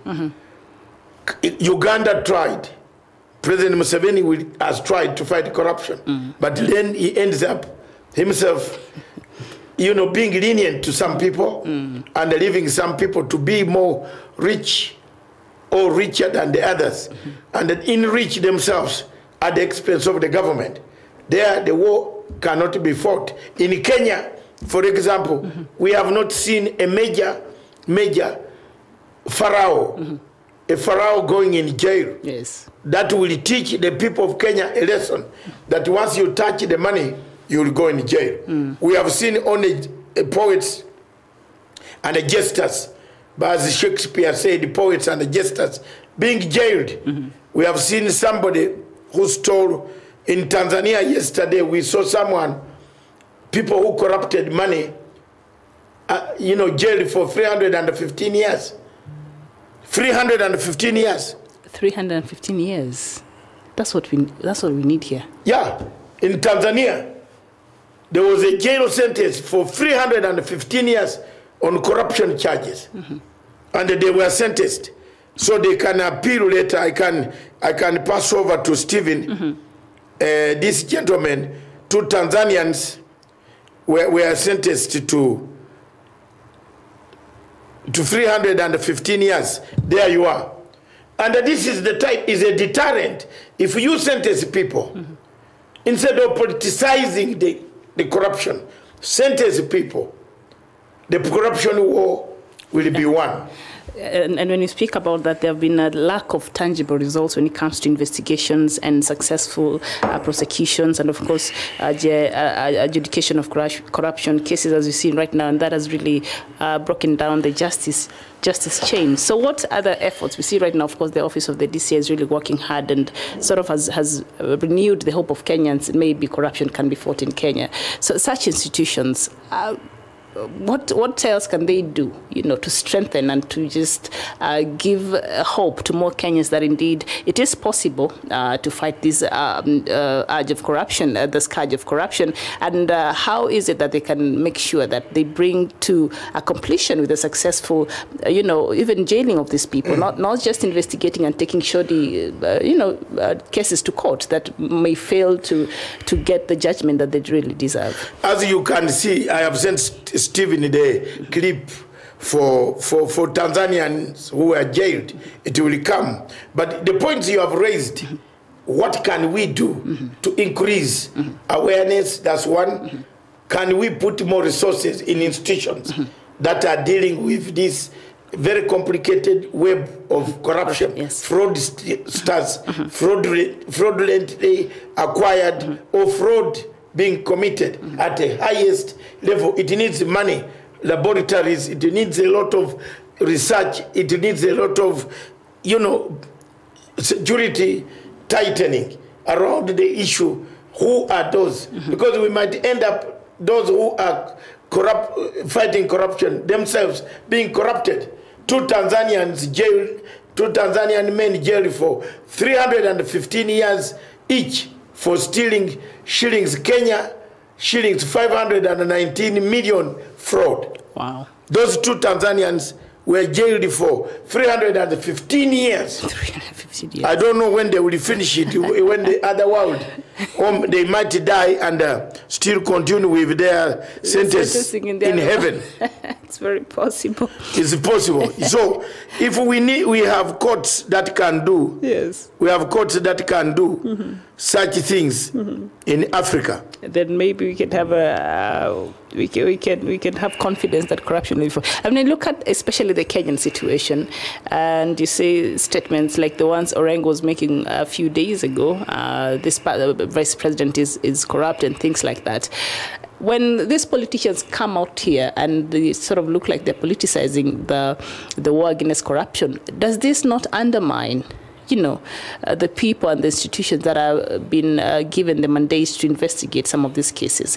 Because they got there, they're the investigators, they're the jury, and they are the sentencers. And so by the time these cases are really being investigated by the DCI, it looks like it's sort of partisan, because they take away the seriousness from that by politicizing these things. So what would be maybe the advice to our politicians, and how should they conduct themselves when, as they talk about these cases of corruption that are Kenyans are interested in these cases? Would they just take the politics out of it and just let the DCI and these bodies that have been charged with the mandate of investigating, to just let them do their work? How is their politicizing, undermining the process of fighting corruption in Kenya? It undermines the process in the sense that when people politicize corruption and target certain angles, and cocoon themselves into another cocoon to say our man or our person has been touched, it demoralizes the officials who carry out these raids in the morning. It demoralizes the government efforts. It reduces, it erodes the credibility of the government institutions. So targeting and politicization, I'm happy that the president was very categorical that anybody politicizing this is not going to be part and parcel of him. If you have a problem, carry the cross around, sort it in the court, then come out, you remain a Kenyan, or you remain whoever tribe you are in Kenya. Okay. All right, one of our viewers here, Daniel Kimani, thank you so much for joining us this afternoon. And you're saying, Doctor, you are now talking. Then tell them this is too much talk by Mr. President is not helping. Let the institution dealing with the Vice act. Second, let President create a control room that will scrutinize money movement. I think those are suggestions. Control room. Yes. I suggested one day that President Uhuru Kenyatta take the PIN number of Ismith. The Isthmus, yes. Isthmus, yes. It is one of the areas where Kenya has lost quite a lot of money, including money lost by someone who stole the first NYS. Someone just stole the money. and said the password went missing, and the other person went with the cash. So let's look at areas that have caused quite a lot of difficulties, especially to seal the loopholes, so such that we can recover most of the money and move forward with the war. And according to some research that was carried out by Transparency International across Africa, it revealed that half of Africans' population pay bribes, especially when they want to receive service from the public places, because they believe that that is the only way they can get public service. So what does this speak to our culture as Africans? Because if more than half of us have to pay a bribe to receive a service that we are meant to receive from a public place, then what will happen when we get elected to some of these places? So we'll carry that culture of corruption and bribery. So how should we change our attitudes as Africans in able to help the fight against corruption? Because it cannot just be fought with one section of the society. We all have to come together to fight this fight. Can I tell you frankly? Yes. There is a problem in Africa. You go to any place, even a restaurant, when you have gone to eat your own food, and you want to go, the eyes of the waiter or the waitress tell you the story.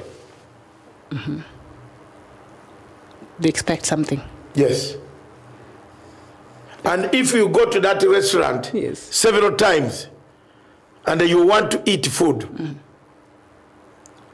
you might be served the food with bottles inside. Why? You have not bribed. You have not tipped. Tip is for free. It's willing. But when you look at this waitress, you are well dressed, you have gone with your lady, there is that sense of anger amongst the waitress or the waiters, depending which couple has gone in. That, hawa ndio wanaiba pesa zetu. Oh, they feel that you owe them. I saw it. Wow. When I opened this station, yes, I had staff. And one day I was in my office, but I passed through the door which is near the kitchen. One of the ladies' staff, that's 3-4 years ago almost, was telling the other that hii ndio pesa zetu tu. Lazima tuvumilie hapa tukule pesa zetu. I was hearing that. Oh, okay. And I made it a very insidious. I think I told my manager, general manager. I stood somewhere here to see the lady, the two ladies who were talking, so that they see my face. And what was the reaction? And I looked at them. One of them, the tea just collapsed. Okay. And I didn't say any word, but I just stood, and I was coming to the show here. So there is that tendency of people not coming in good faith. There is no good faith that creates. That's why you see half of Africans, all of them have taken a bribe, because they expect anybody who is saying something must have been paid. Look at the Ugandan, the Kenyan situation. You come here, you start doing free work like I did, the work of ICC. I had no contract. I had not known any of the suspects. Nobody introduced me to one suspect, like Uhuru Kenyatta or Ruto, that then Ruto said, I want you to help me here. No, I didn't know. But every time when I go to a hotel, people thought that I was the most highly paid man. Because there is that assumption of bribe, that for everything that you do, there must be payment, which was not the case. So we have grown up in a culture that expects something after you have done something. Even when you have eaten food and paid that hotel, someone who served the cook himself, towards the end, you will see him coming, leaving the kitchen. He doesn't care whether it is burning behind. Instead of you calling the cook to say, I want to talk to the cook because this food was so nice. That's what happens in Britain. Britain, America. The issue of tips is embedded within your yes. Like in America, it's a must. It's a must. Sort of, it's 17%. Because why did the American put it a must? To avoid this tendency that we have in Africa. So let's also put everything a must. Maybe corruption will go away. Go away. When you go to eat food in a restaurant in Intercontinental, or Kempinski, or Safari, or Radisson Blue, or Crown Plaza, let them put there a must. Tip. Yeah, so that we kama unamaliza kukula, mnawachana na waiter, na waitress. Aende zake na wewe uende mzuri. Because some of the waiters at these restaurants look at you. Even as you open your wallet, she even wants to see what is in the wallet. Oh, wow. Yes, did you know that? You open your wallet, the waitress wants to see. Even the worst part of it in these hotels is when you bring out a credit card. Some of them get annoyed. They even kill your credit card. They say, sir, it has not worked. It's not going through. Because they want that cash. And they go back, go to the room, get another Mzungu who is leaving, put that bill to the Mzungu. Fraud. Bribery, corruption, morals, they have died. Wow. We have politicized everything, even in the hotels, even in restaurants when we are eating. You can see younger ladies watching your wallet. And he has no shame coming to you and say, sir, I don't have lunch today. I don't have money to go home. Really? Yes. But such cases you should report to the manager of the hotel. How many will you report? Maybe that will deter them, because that is bad manners. That is not a very good service. Let me tell you, how many will you report? You report how many?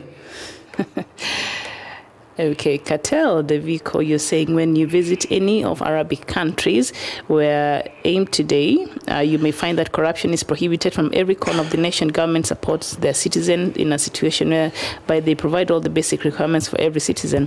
The rule is very strict and it does not care whether you are president or king. So in most Arabic countries, there's no corruption. That is what Cartel, the vehicle, one of our viewers, is saying. Thank you so much for joining us this morning. And George, thank you. Sabi. But yeah, give a tip. But a tip isn't a must here. You just give out of your own volition, out of your own willingness to do that. And you look at a country like Nigeria. This morning I was reading some information. Right now the Nigerian government is in a London court and they're suing JP and Morgan Chase Bank. They want to recover about $900 million that some of their leaders during especially the reign of Sani Abacha was touching in offshore accounts, so they want that money back to the Nigerian economy. Yes. So I don't know how that case will be, but it's continuing. But that is a very good move. Yes. Kenya needs to do that. Kenya needs help abroad for people to look for. Is that what the DPP is out there doing right now? Yes. She's out of the country. What the DPP is doing in Jersey. The DPP should have asked me. It's following the trail. Yes, following the trail. Yes. But he would have asked me, I would have given him the easiest way of getting that problem sorted. There, if he complicates, the British law could refuse completely. You see, that's the problem where people go wrong. Yes. I'm here. Yes. I've lived with those people for 44 years. Yes. I know exactly how they behave and I know who is who. You can easily solve that problem of Okemo and the Gichuru so easily, and you are allowed to prosecute them here. But the way they have gone on it is going to be very difficult. The Jazeman, DPP will refuse. I'm telling you. You see, there are people who don't want to listen. They want to do their own things. It's okay. You leave it to God. I mean, you know, that's a good... I know that the problems of that place. The British system is very easy.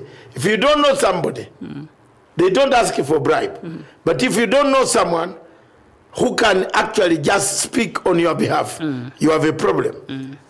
Because the British know that once you are coming, there is money like in Britain, there is what we call consultancy fee. Not kickback. There is a difference with consultancy fee. Kickback, yes. There's a difference, huge difference. Very huge difference. In Africa, we have mixed both. The kickback becomes a consultancy fee. When you are caught, you call it consultancy fee. When you are not caught, it is a kickback. You need it. But when you are in court, yes, like the people in court on the dam, Emoror and Kimerel, saga, they are going to say we are given a consultancy fee. Consultancy fee. Because they were not caught. They were eating it. Consultancy fee is supposed to be written. Documented. It's paid the tax for. The person paying the consultancy fee has to pay tax. Yes. For the money received. It's work. It has eliminated this question of corruption. So Kenya must move into that direction to know quite a lot of other things that can help them to fight corruption. Yes, and one of our viewers here, Nganga George, is saying, Doctor is correct. I saw it firsthand. A waiter told me her family troubles when she presented the bill and actually stood right next to me where she could see the wallet. And this is Kempiski on New Year's. And that's where you go. There you are. That's your favorite spot. Nganga. Yes. Actually, on New Year's Eve, I was there on New Year's Eve, but that's where I go. Now, Nganga has discovered it. Yes. He's my witness. He was shocked over the New Year's Eve. That was his experience. Yes. That's terrible. Especially a hotel that... That's the Nganga who wants your telephone number, I think, yes. He jokes about it. He jokes about it, but Nganga, you will not get it. Nganga. I am very determined. Thank you for joining us all the way from the United States. Why is it whenever I start this thing, you laugh? Because you're fighting with somebody who is... No, because I have to protect my territory. And when you come like that, I think he really loves where... Because he's looking for a reaction when you give it. Nganga. But thank you. His wallet was also someone who saw his wallet. We apologize on behalf of our people. Bad behavior, but I think he's Kenyan. So you read that thing of Nganga again. He says, Doctor is correct. I saw it firsthand. Waiter told me her family troubles when she presented the bill and actually stood right next to me where she could see the wallet. And this is Kempinski on Years. And I'm sitting here thinking, Kempinski of all the places, there should be some level of decorum, some level of class, I would think. And Daniel Kimani, one of our viewers, thank you so much. You're saying, in another angle, Kenyan courts are also corrupt, so all corrupt cases should not be trailed within the country. That only way to win the fight against corruption is to maybe do what the DPP is doing. So Daniel Kimani is agreeing with us this morning, and he's saying that the Kenyan court also is corrupt, and it's very difficult to trail to really follow through some of these corruption cases, especially when it involves the money, because the courts, I think, are working in cahoots. Yes. Yes, and Kolenko, you're saying when Kenyan waiters notice you're a foreigner, they will delay giving you change and will openly ask for a tip. Oh, really? Wow. So if you have been thinking I am the only one, when Kenyan waiters notice you are a foreigner, they will delay giving your change and they will openly ask for a tip. It's true. Oh, wow. This is happening, and Nganga has experienced it. Yes. I've experienced it. Also, it's not only that hotel, all hotels. If you open the wallet, you are giving, the guy is standing like it, he wants to see what is inside there. So why don't we legalize the tipping? The tipping. But I tip. I don't mind. Yes. I tip. You tip. But that tip is not shared. No. The problem why the waiter comes to you, but I tip when you give is when you tip them on the 17%. That is in the US. management. The US, that's a law in the US. No, here. Oh, here. Here there is also a place where you can tip. Yeah, when you... Some hotels, like Kempinski, is mandatory. You can tip.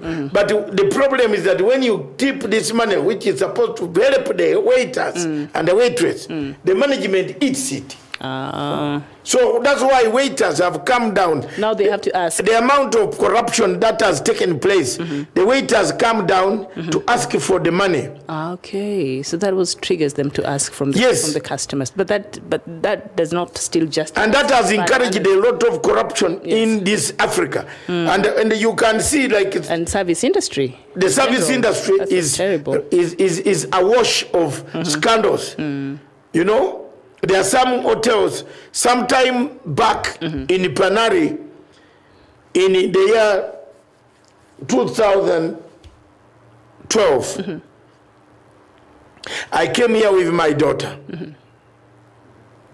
There were new phones that were being bought, Nokia, new ones. Yes. We went to Panari in that Brazilian restaurant. Yes, Samba. They stole my daughter's a new phone I had bought for my daughter at the duty free. And the girl loved the daughter, the phone. That daughter of mine, the last born, Audrey, cried tears. We were with the phone, we even took pictures. And within a short time, in the restaurant, that Brazilian restaurant, the waiters stole the phone. Did you report to the management? No, the police came, everything. Did you get the phone back? No. I took up the matter with the management. They said they will buy the phone. I said, go to the CCTV. The girl cried tears. It was her phone. 2000, she's now 20. It is how many? 7 years ago. She was 13. The girl cried tears. My last born, I couldn't. I said, what do we do? If it was daytime, I was willing to enter any shop and get another phone. This Nokia, you know the new Nokia that had come? Yes, I know. There was no iPhone yet. Yes, here. 2012, there was no iPhone. We had Nokia. You remember? 2011, 2012. Nokia was the one. If you have that, the girl cried. Her things were in there, everything. She liked the phone. A waiter. Wow. So, you know, with my investigative brain, I said, okay. I got the police reference number. Because we are flying out to another country. I think we are going to Dar es Salaam for Zanzibar. I said I will buy a phone tomorrow. Have you seen the inconvenience I got? The man had budgeted. Yes. I bought the phone. But when I came back to Kenya, I had now the box and the reference number. Yes, the IME number. Yes. I took it to the police. I called that police officer from Embakasi. Around there, there is a police that always comes for those. Is my friend. I said, please, not because I want this phone back, but I want to see the face of the man who made my holiday who made a nightmare. Yes. After 2 days, they finally got the phone. And the person who had stolen it. And that was the head of the waiters. Are you kidding? Himself, yes. I don't want to tell you. I'll tell you offline which tribe it was. You'll be shocked. At Panari. Panari. And I just said I will pray until that restaurant closes. No, it closed. My son goes there for ice skating. The Samba closed. Yes, Samba. Okay. It closed. It was closed. It fell bankrupt. My tears made it go. With such stuff. And I could not surprise. When I looked at him, I said, now you have ashamed even your tribe. It's a shame. It's a shame. The way you became so protective there that night. Yes. Look at you. Wow. So I said, why didn't you ask me as a father, ask me for the money? So corruption in Africa has been politicized. When you go to Cameroon, it is politicized. It's a high degree of politicization of corruption. That's why Biya has created that state The Amazonians are segregated through corruption. There is one side being given facilities, the other side is not being given facilities. Politicization of corruption in the world, in Africa, is real. And it's causing this crisis we see in a lot of these countries across Exactly. Africa. You can see the problem that we have because of politicization of corruption. Museveni is given a plot and the whole world. You didn't comment on that. You seem to be I was not on half. I was not on Twitter. But if you look at Twitter from yesterday, maybe if you can understand the feelings, if you can understand the what do you call them?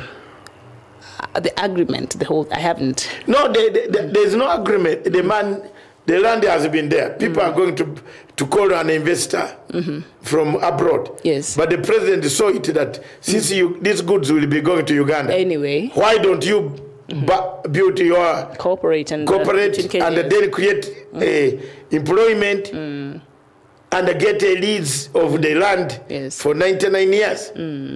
Whichever company comes to buy, you are not taking Kenyan soil away. You are giving Kenyans services. Yes. People corruptly started writing on Twitter. I think Museveni, and you know with Museveni, he's very radical. When he sees that you criticize him too much on Twitter, he will just say, I don't want. True. Yeah, he's a soldier.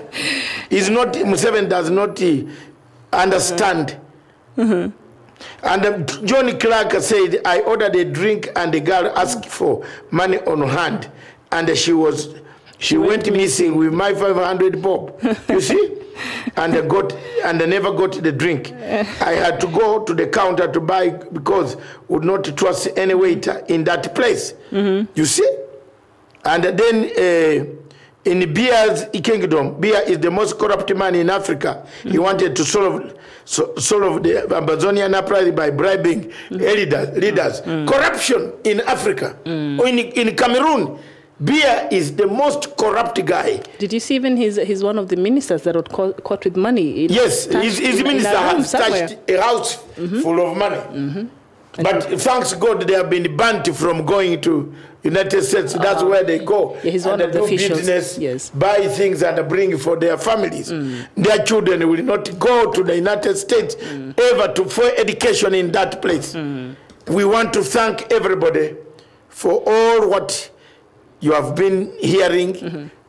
Viewers on the international channel, we shall only take another 5 minutes. Do we have another country? Oh, Uganda. Yes. Oh, we shall take another 5 minutes, 5 to 6 minutes while we finish. We wind up and we go, Miriam. But I think we also mentioned Uganda in passing, so I think we just... we don't need Uganda anymore. We've covered it. I think we've talked about it this week. We want to wish the president a good visit and a good journey voyage. What do they call it? Bon voyage. Bon voyage. Bon voyage. You know, I hate French speaking myself. No, it's good for your safety. When you travel, you're able to hear what is... Bon voyage. Just in case something is being planned. After the president addressing the thing today? At 3 p.m., I think. At 3 p.m. Is it 3 p.m. today? At 3 p.m. at the Kenyatta University. And also I think something that we should look at, this country, I think problem is brewing in the Comoros. We should look at on Sunday in the African Showdown. There are now protests in Comoros after the president, Assoumani, was declared president after the elections last weekend. And there have been protests, and the oppositions have ganged up together, and they're saying the elections were rigged, and they're not accepting it. So this is a country that we should be watching, and maybe in the African Showdown on Sunday we can talk about it. Yes, thank you very much. And we can see Chop Brotek say the President Minister of Territorial Administration of Cameroon is an ex-convict of corruption. Atanga Nji Paul. You see? They are there everywhere. Africa, yes. African politics, corruption has been politicized. The Kenyan case is a classic case where corruption has been politicized. May God help us, and we reach where we can reach. Yes. In South Africa, you know, the whole of South African ANC has chaos. it's very chaotic, and a lot of people, they're very, very corrupt. So for ANC to come out and say they want to fight corruption is a joke, because a lot of its officials are embedded, and they've been caught with all these corruptions going on, especially during the reign of ex-president Jacob Zuma. So that is something that is still being investigated, and we see how that will play out. So do we thank our viewers today? I think so. Then we make it home for our weekend. There comes a time. Remember, it's Friday.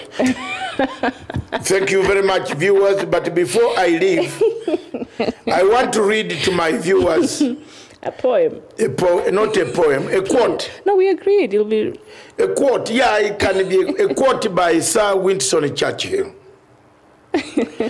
Churchill, the late Prime Minister of Britain during the war times, said, Uganda is alive by itself. It is vital, and in my view, in spite of its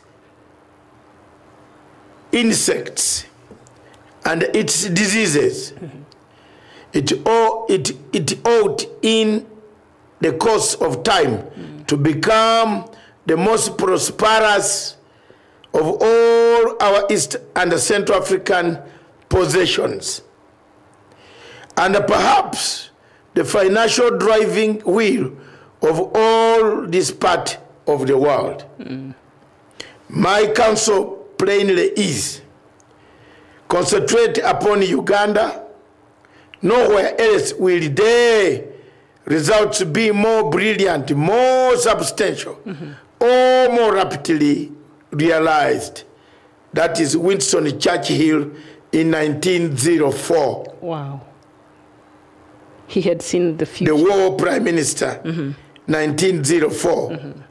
He had seen all this. The future of Uganda. So when you look at the agreement that was done between Uganda and Kenya, eggs come agreed. Eggs, you have seen something like that. Eggs. People here now are complaining.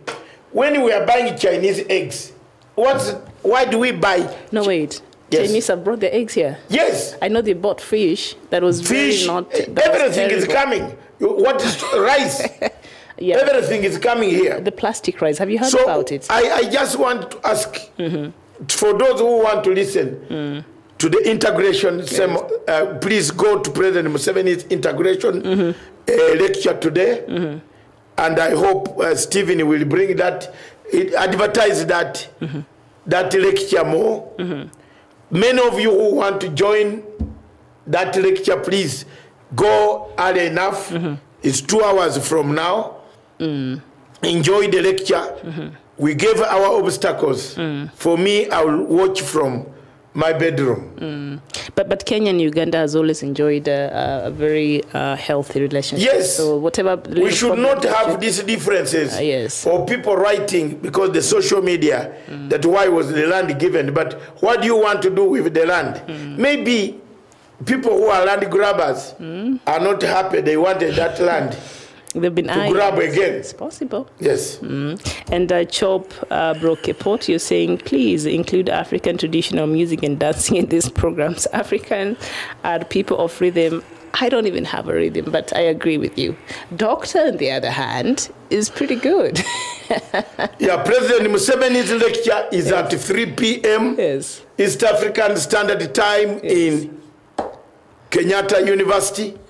Those who can trek there, go and register early. I don't think right now they might get space. Well, if you can stand on a tree. Such things are controlled. You can stand on a tree. Yes. Because lectures were cancelled. But it's going to be live in all Kenyan major television stations. Yeah, go online. All these were cancelled. Yes. Everything was cancelled. So be it. Yes. Yeah. All right. So if you want to watch, all the major Kenyan television stations will be broadcasting this live. So you can watch from 3 p.m. East African time, depending on where it is you're watching us from. But for now, I want to thank you so much, our viewers. There comes a time. Yes, indeed. Almost forgot. Every Friday. Yes. Some African rhythm today. Some tablet. Yes. No, not tablet. I would do the Uganda one. Ah, good. Even better. A song from Uganda Because I believe there are many Ugandans watching me who are here with the president.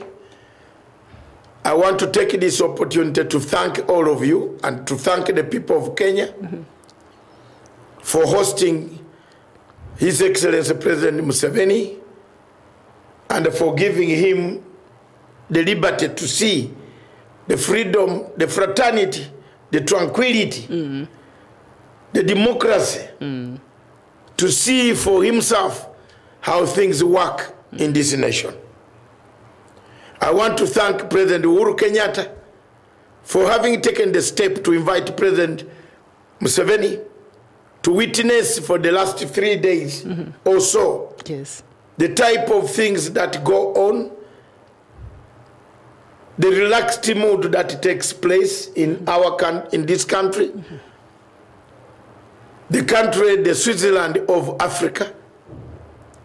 And therefore, I want to sing a song from Uganda. And this song was sung by one of the Ugandan musicians, because my people have now requested me that there must be a song every Friday. Not Bobby Wine's song? No. Okay. I want to sing Bobby Wine's song. I'm just checking. Because don't mistake. I can't. Bobby Wine is not even my firstborn. Yes. All right, good. So Bob Wine is supposed to be taught good manners, to respect the elders before he reaches to talk to Matanga. I can't go to Bob Wine's rally. I can't run to Bob Wine's rally, me in Nairobi or London. I won't, because he won't tell me anything. I'd rather listen to Miriam, my firstborn, or Pade, my secondborn. So that's how bad it is with me. When I see younger men going astray, I tell the truth. Me, I have nothing to do with Bob Wine until Bob Wine maybe will sing on my coronation day. Or return your colors. I return UPC colors in the custody. Good. We need those colors back. Those colors are Obote's colors. In fact, we might invoke the African spiritual life that will follow anyone wearing our colors when he's not a member. Okay. So that is the problem. But let me sing. Yes. I hate younger men who behave impulsively. Because I have children, my own children, 8 of them. None of them behaves impulsively and it comes back to my house. I've stamped that authority. I want to say, this is the song. It goes. This song was sung by one man called Fred Masagazi. Okay. Fred Masagazi, the late, was a good singer who tuned the people's lives.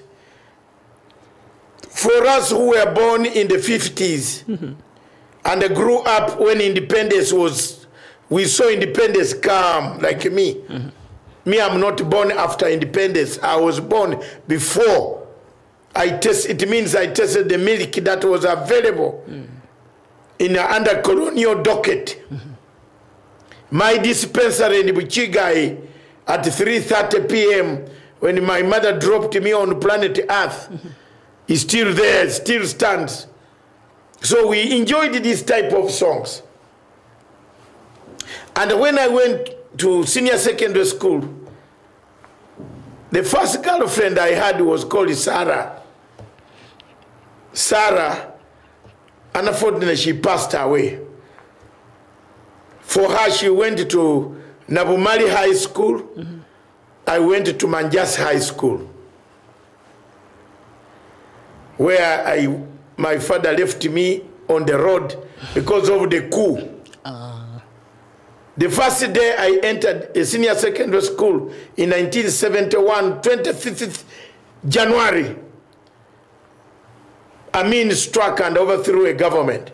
My father told me they were looking for him because they were announcing the names of the people they were looking for. In that district of Mbale, he was one of those because he has been a councillor since 1962 too. Your father was a councillor? Yes, a UPC senior politician. One of the people who formed the Uganda People's Congress in 1958 is my father. Oh, good. So I cannot leave Uganda People's Congress. I want Museveni's people to hear. That's my party. Okena Doko can go and eat. Museveni is very close here. He's here. He's hearing, of course. I targeted him to hear. Okay. But that is not the problem for me today. Yes.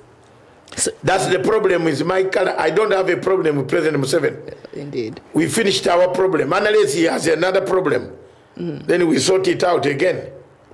Because I'm ready. The only problem he has, he knows. Yes. Ebesha, my money, which I will keep on saying, whether here or London or South Africa or Zimbabwe or wherever I will be, I need that money. And let those who took it get ashamed. That's it. That's the only thing I have. From them, from him. Because he said it himself. I don't want to play this video when he was saying it.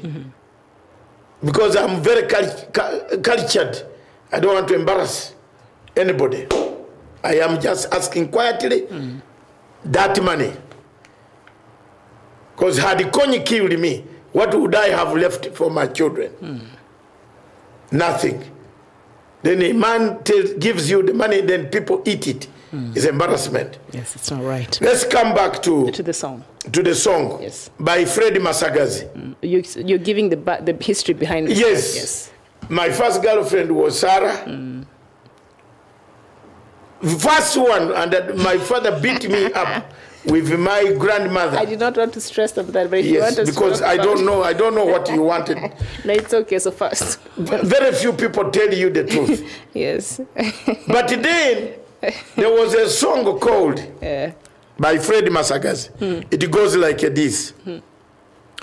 Bamulete tukebaka tulonze okuvaluli bwe yali ewange emelete kyawoma ne kyayita kyawoma wo songa ya sala mulete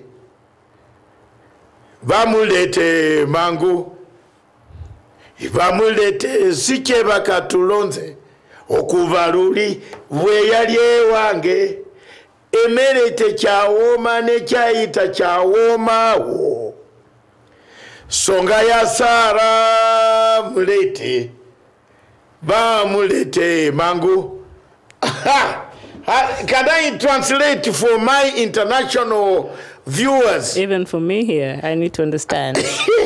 I think Samson is laughing behind there. That laugh, we need to know what that song says. My wife, I hope she's not watching because it can bring a lot. You are drawing me into trouble. That is many years ago.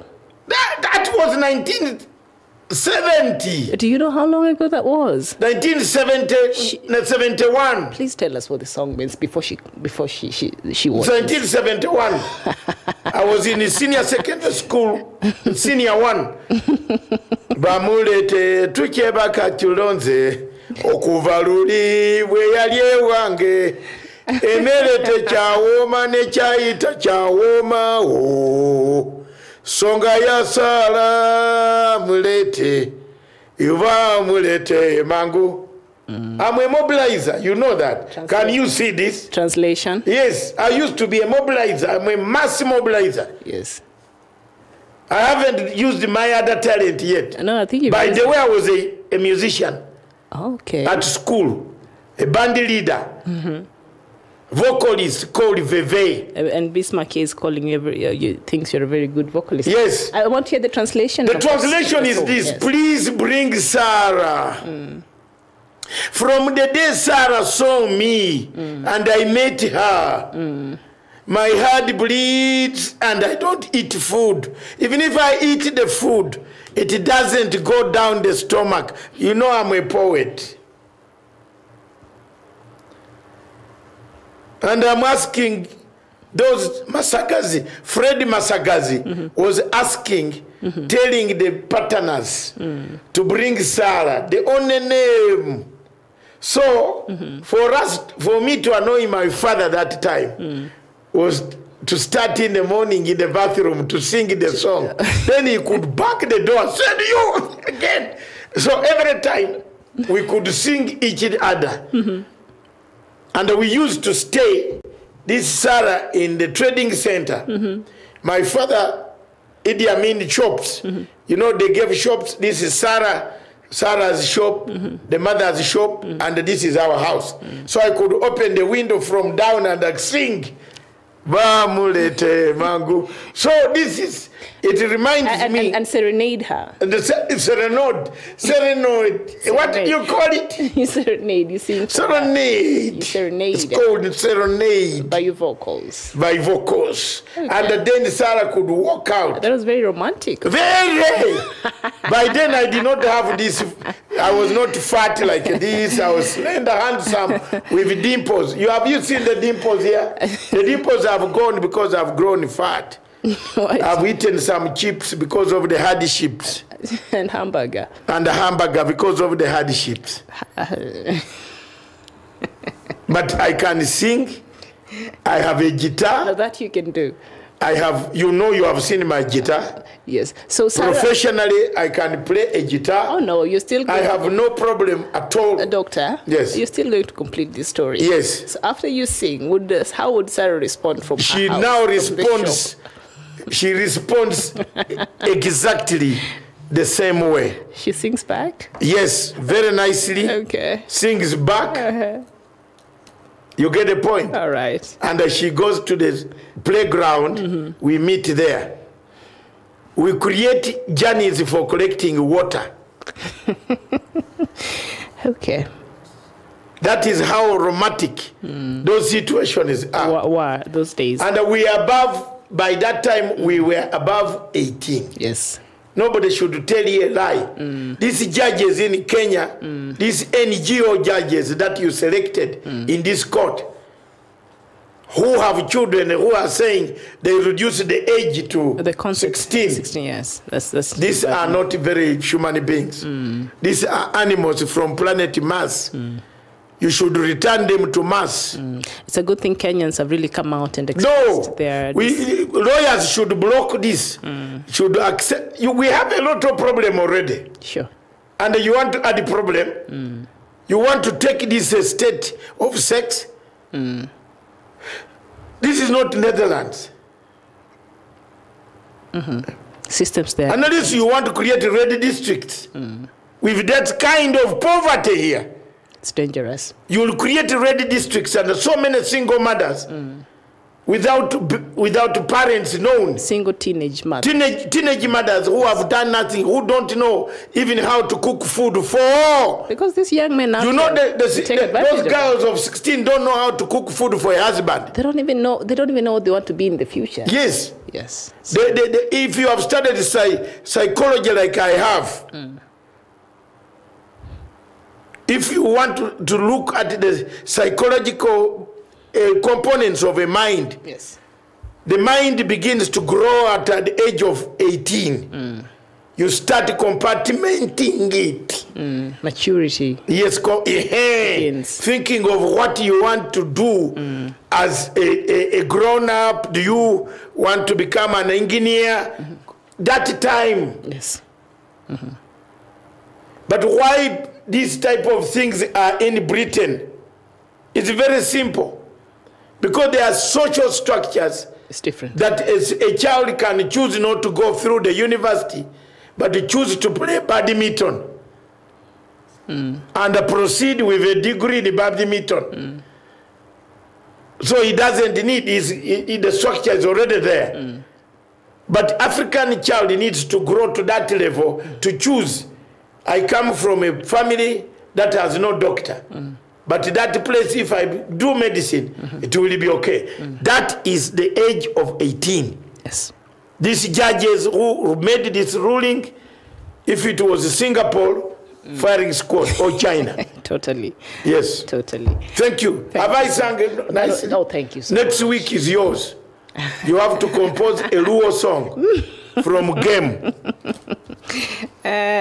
All right. I've composed a Ugandan song and I've sung when Ugandans are here. They will not tell me that I have sung wrongly. No, they agree. Any Ugandan watching this program, thank you very much. Max Manyika says that's not Mukwasha. What is he saying?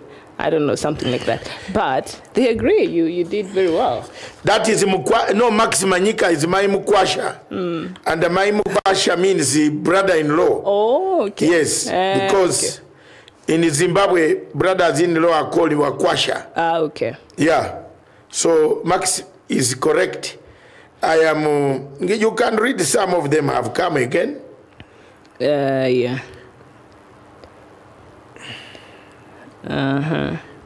Sylvester Kijiko, indeed, nice weekend to you too. Thank you so much. Sylvester Kijiko is there? Yes. Thank you so much. So, yes. Mine has stuck. I think they stick mine and it is stuck here. Yours is moving. No, it's actually, yeah. Is what? It's all good. So what does Max say? I missed what he said. He's saying, he's talking about the singing. I think he was very impressed with the singing. Anyway. Were you impressed? Yes. So I can sing you. We can totally. I can sing until you go to bed.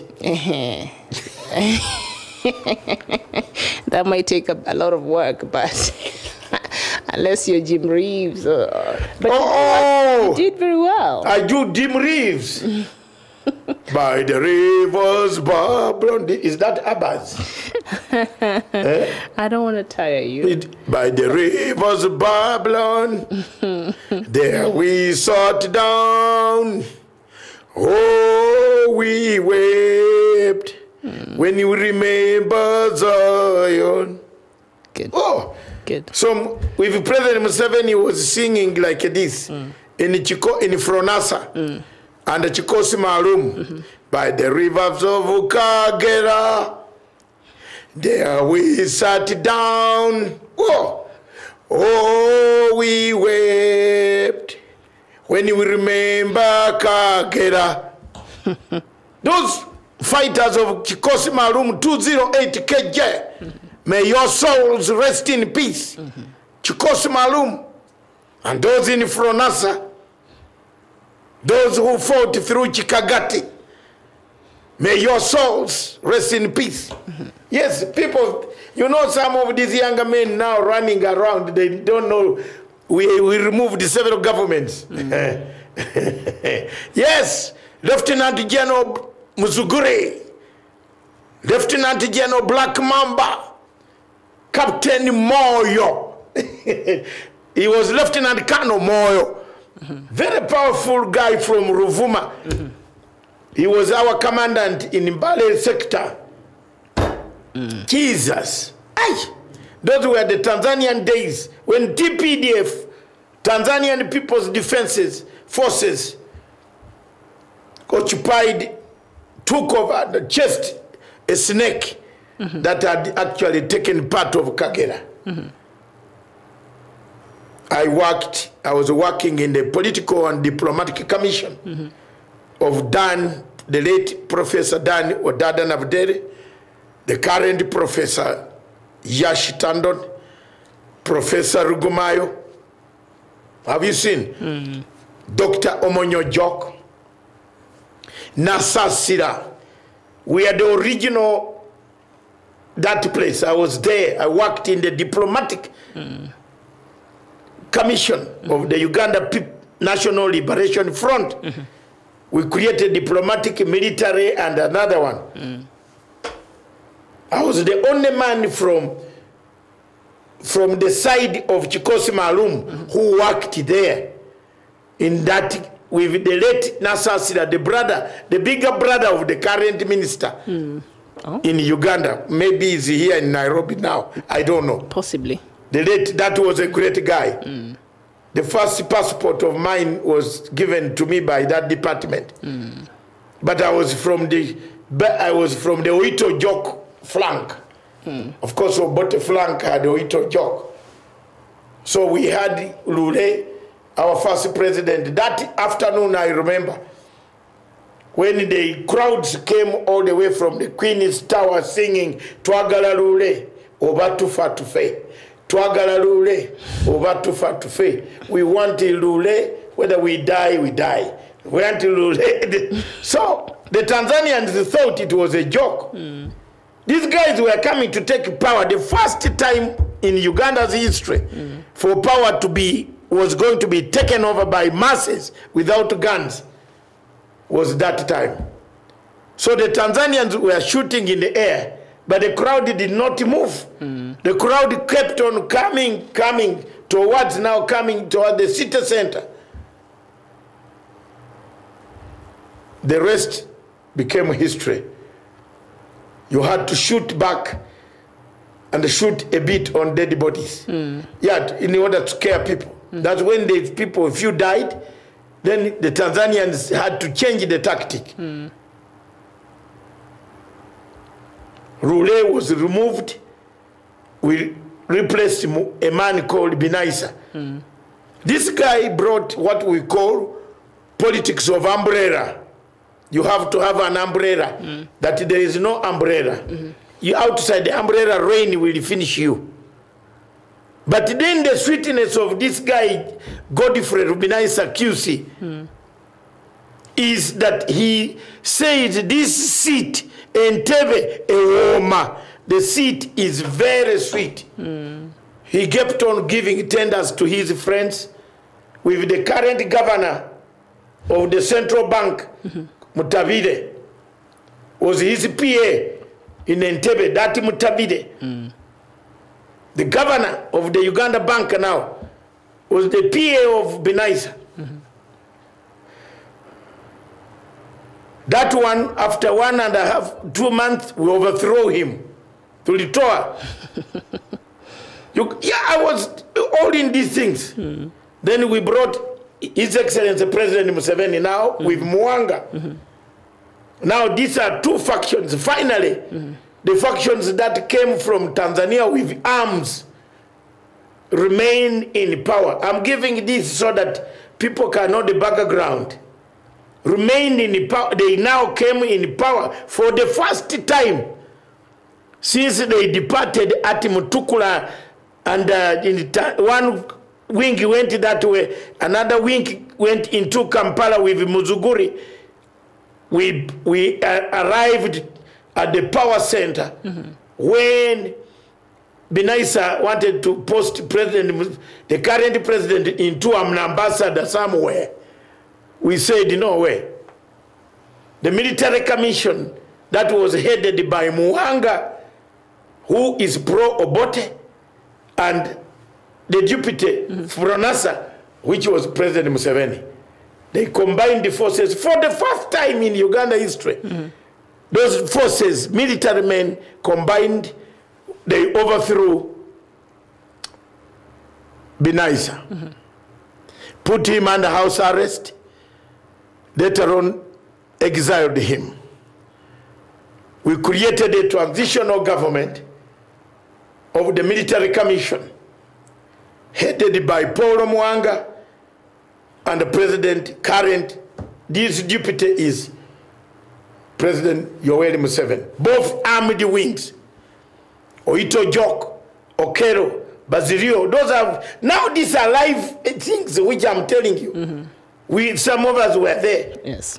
It's not that it's a story. In Nairo mansions, we're there. We worked. President Museveni was the deputy to Mwanga. We arranged for return of our hero, the man who gave me the ghost I have. I swallowed his spirit in Bushenyi. That's it. Obote returned back. He took over power. He organized an election. An election was rigged. Now I can admit it was rigged.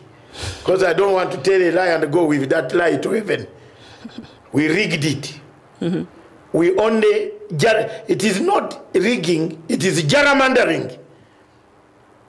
You see, Uganda's politics, those who don't know it, elections, President Museveni does not steal the vote, cannot staff the vote.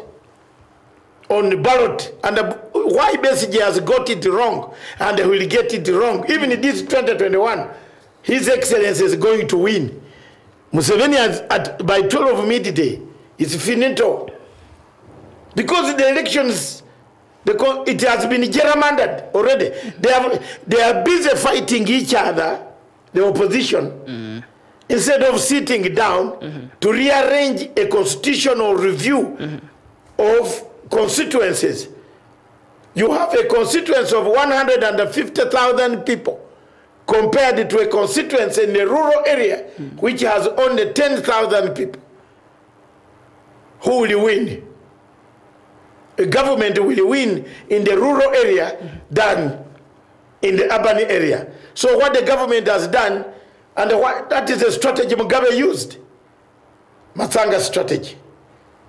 Mugabe was more popular. Even if you put, do you know that even if you bring Mugabe again, and now, if you bring Mugabe again, he will beat Chamisa. Why Mnangagwa is still strong? My friend Mnangagwa is still strong in Zimbabwe is because of the rural area. President Museveni is very strong. I'm giving this free information for people who don't know. He's a very strong man in the rural areas. We are very strong in hamburger eating areas. And also Robert Mugabe was very strong in the Mugabe was very strong in the hamburger. In the rural areas. The rural areas.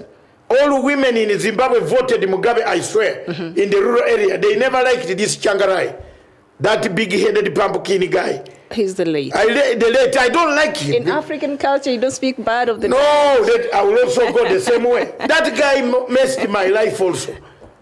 You remember his book? You know his book? What did he write about? At the top end of the sea. He 2 chapters on David Matsanga. You must have been very significant. It is there. You can go and read. No problem. Jack Morgan. He's resting now. Rest in peace. Look at that.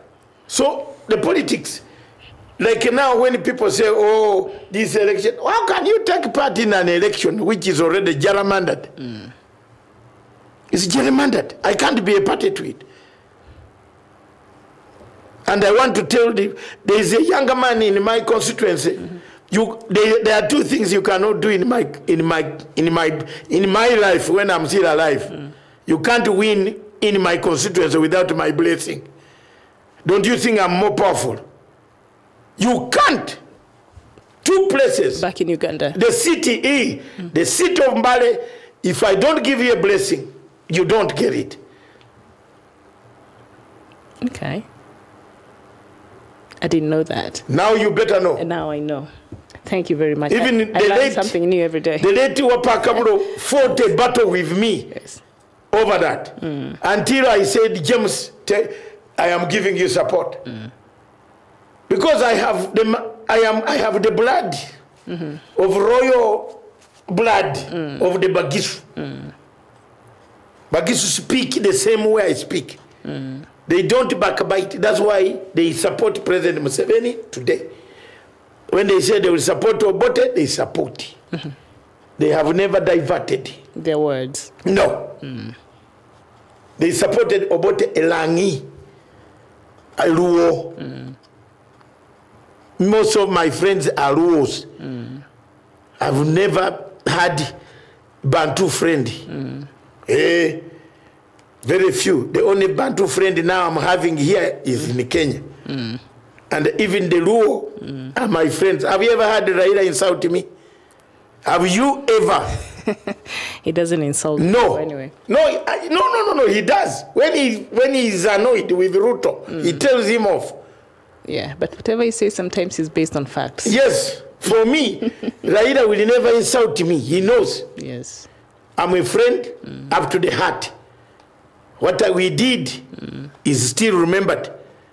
Okay. We have met in battles in Norway, Oslo. Across the world. Yes, across the world. Yeah, across the bridge. The bridge. There is no sorrow. Okay, good. So, my sister, that's the life. 2 places you cannot win without my blessing. In Mbale. And my constituency. My MP currently is the only MP, and I've told him to toe the line, never to insult the president. And I'm going to address him again tomorrow.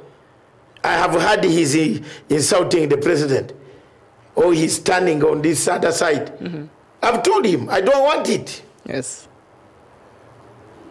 I don't want you to disagree with the president, but don't bring insultive words. Respect. Respect. It's important. And I'm telling you the truth. Yes. This is it. It is that. He's the only man for MPs in the whole country who rejected the term, the age limit. The age limit removal. He stood.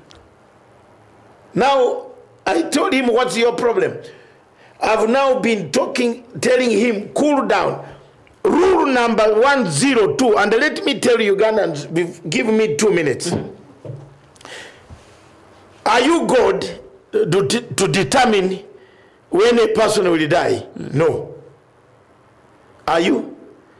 Ugandans make silly mistakes. And these MPs, those who oppose, who want to discuss that you limit a man at 75, who told you, are you God? In 1995, when they came to London, I told Wapakaburo and Mayombo that this section 102 will one day cause you trouble. A prophet again. I was the only opposition man in the conference in Elephant and the Castle who stood up, and I said that constitution is not correct. Section 102 that discriminates against, that says age is 75 is wrong section. The Queen, I used the example that time, the Queen was about 70 something. Remember? I said the Queen here is leading us. She's above even the age you are talking about. I said go back and remove. They did not listen. The Ugandan parliament should have done one good thing. Returned the term limits. What is their fear of term limits? Even if President Museveni says like a Kurunziza, that if the term limits start today, I also start today. Because we were in the previous what? Arrangement, which is constitutional. Yeah. Yeah. Another 10 years. The president has scored on security. He has scored on economy, although corruption has eaten a lot. Scored on economy, on security, on integration, African integration, East African integration is done very well. Except today, this Facebook, I hope he has not read it. If he has read it, you know he's a frank stalker, straight talker. He's a straight shooter. He's going to tell them this afternoon why they think the land should not be given to him. I'm sure he'll say it. He's going to say it. I'm sure he'll so I'm worried about what he will say, and I will not attend. I will attend from television. Yes. My reporters, I want you to be alert. You go in the conference. I'll listen from where I am. Yes. But thank you very much, all of you, for watching us since morning. Yes. Miriam, thank you. You have a very good message from Sandaraka. Clovis Sandaraka, you can read it. Clovis Sandaraka, you're saying, good morning, Dr. and Miriam. Can you guys explain to me about the 32 bills scandal, please? Kenya Walai, what's all this really? 32? Scandals. 32 bills. Can you please elaborate? I've not heard of it. Bills or billion? Could be billions. I think 32 billion. Billions scandal. The new scandal. We have so many scandals, Clovis. Which one in particular? The latest one is which one? The Kenya Power one. Was there another one? Dr. Sylvester Kijingo. Whenever I go to Tanzania, I visit Lieutenant General Muzuguri.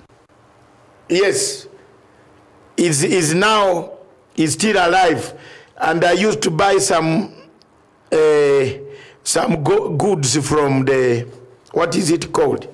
Some goods from... I was trying to see if at all we missed the 32 billion, but I don't think it's anyway. It could be if that was today. But so I wish you would have really tell us precise which one. I buy goods to take to Muzuguri, and his relatives always, they do come to my hotel in Hayat or Southern Sun. I don't live in these small places. Hayat or Southern Sun. I'm listening. Thank you very much. Yes. Viewers. Yes. Thank you. We wish you good luck. Yes. God help you. A nice weekend. Keep up. Yes. Don't politicize corruption. We need to fight corruption without bringing Your Excellency President, politics. call the Chief Justice and tell him the center cannot hold anymore.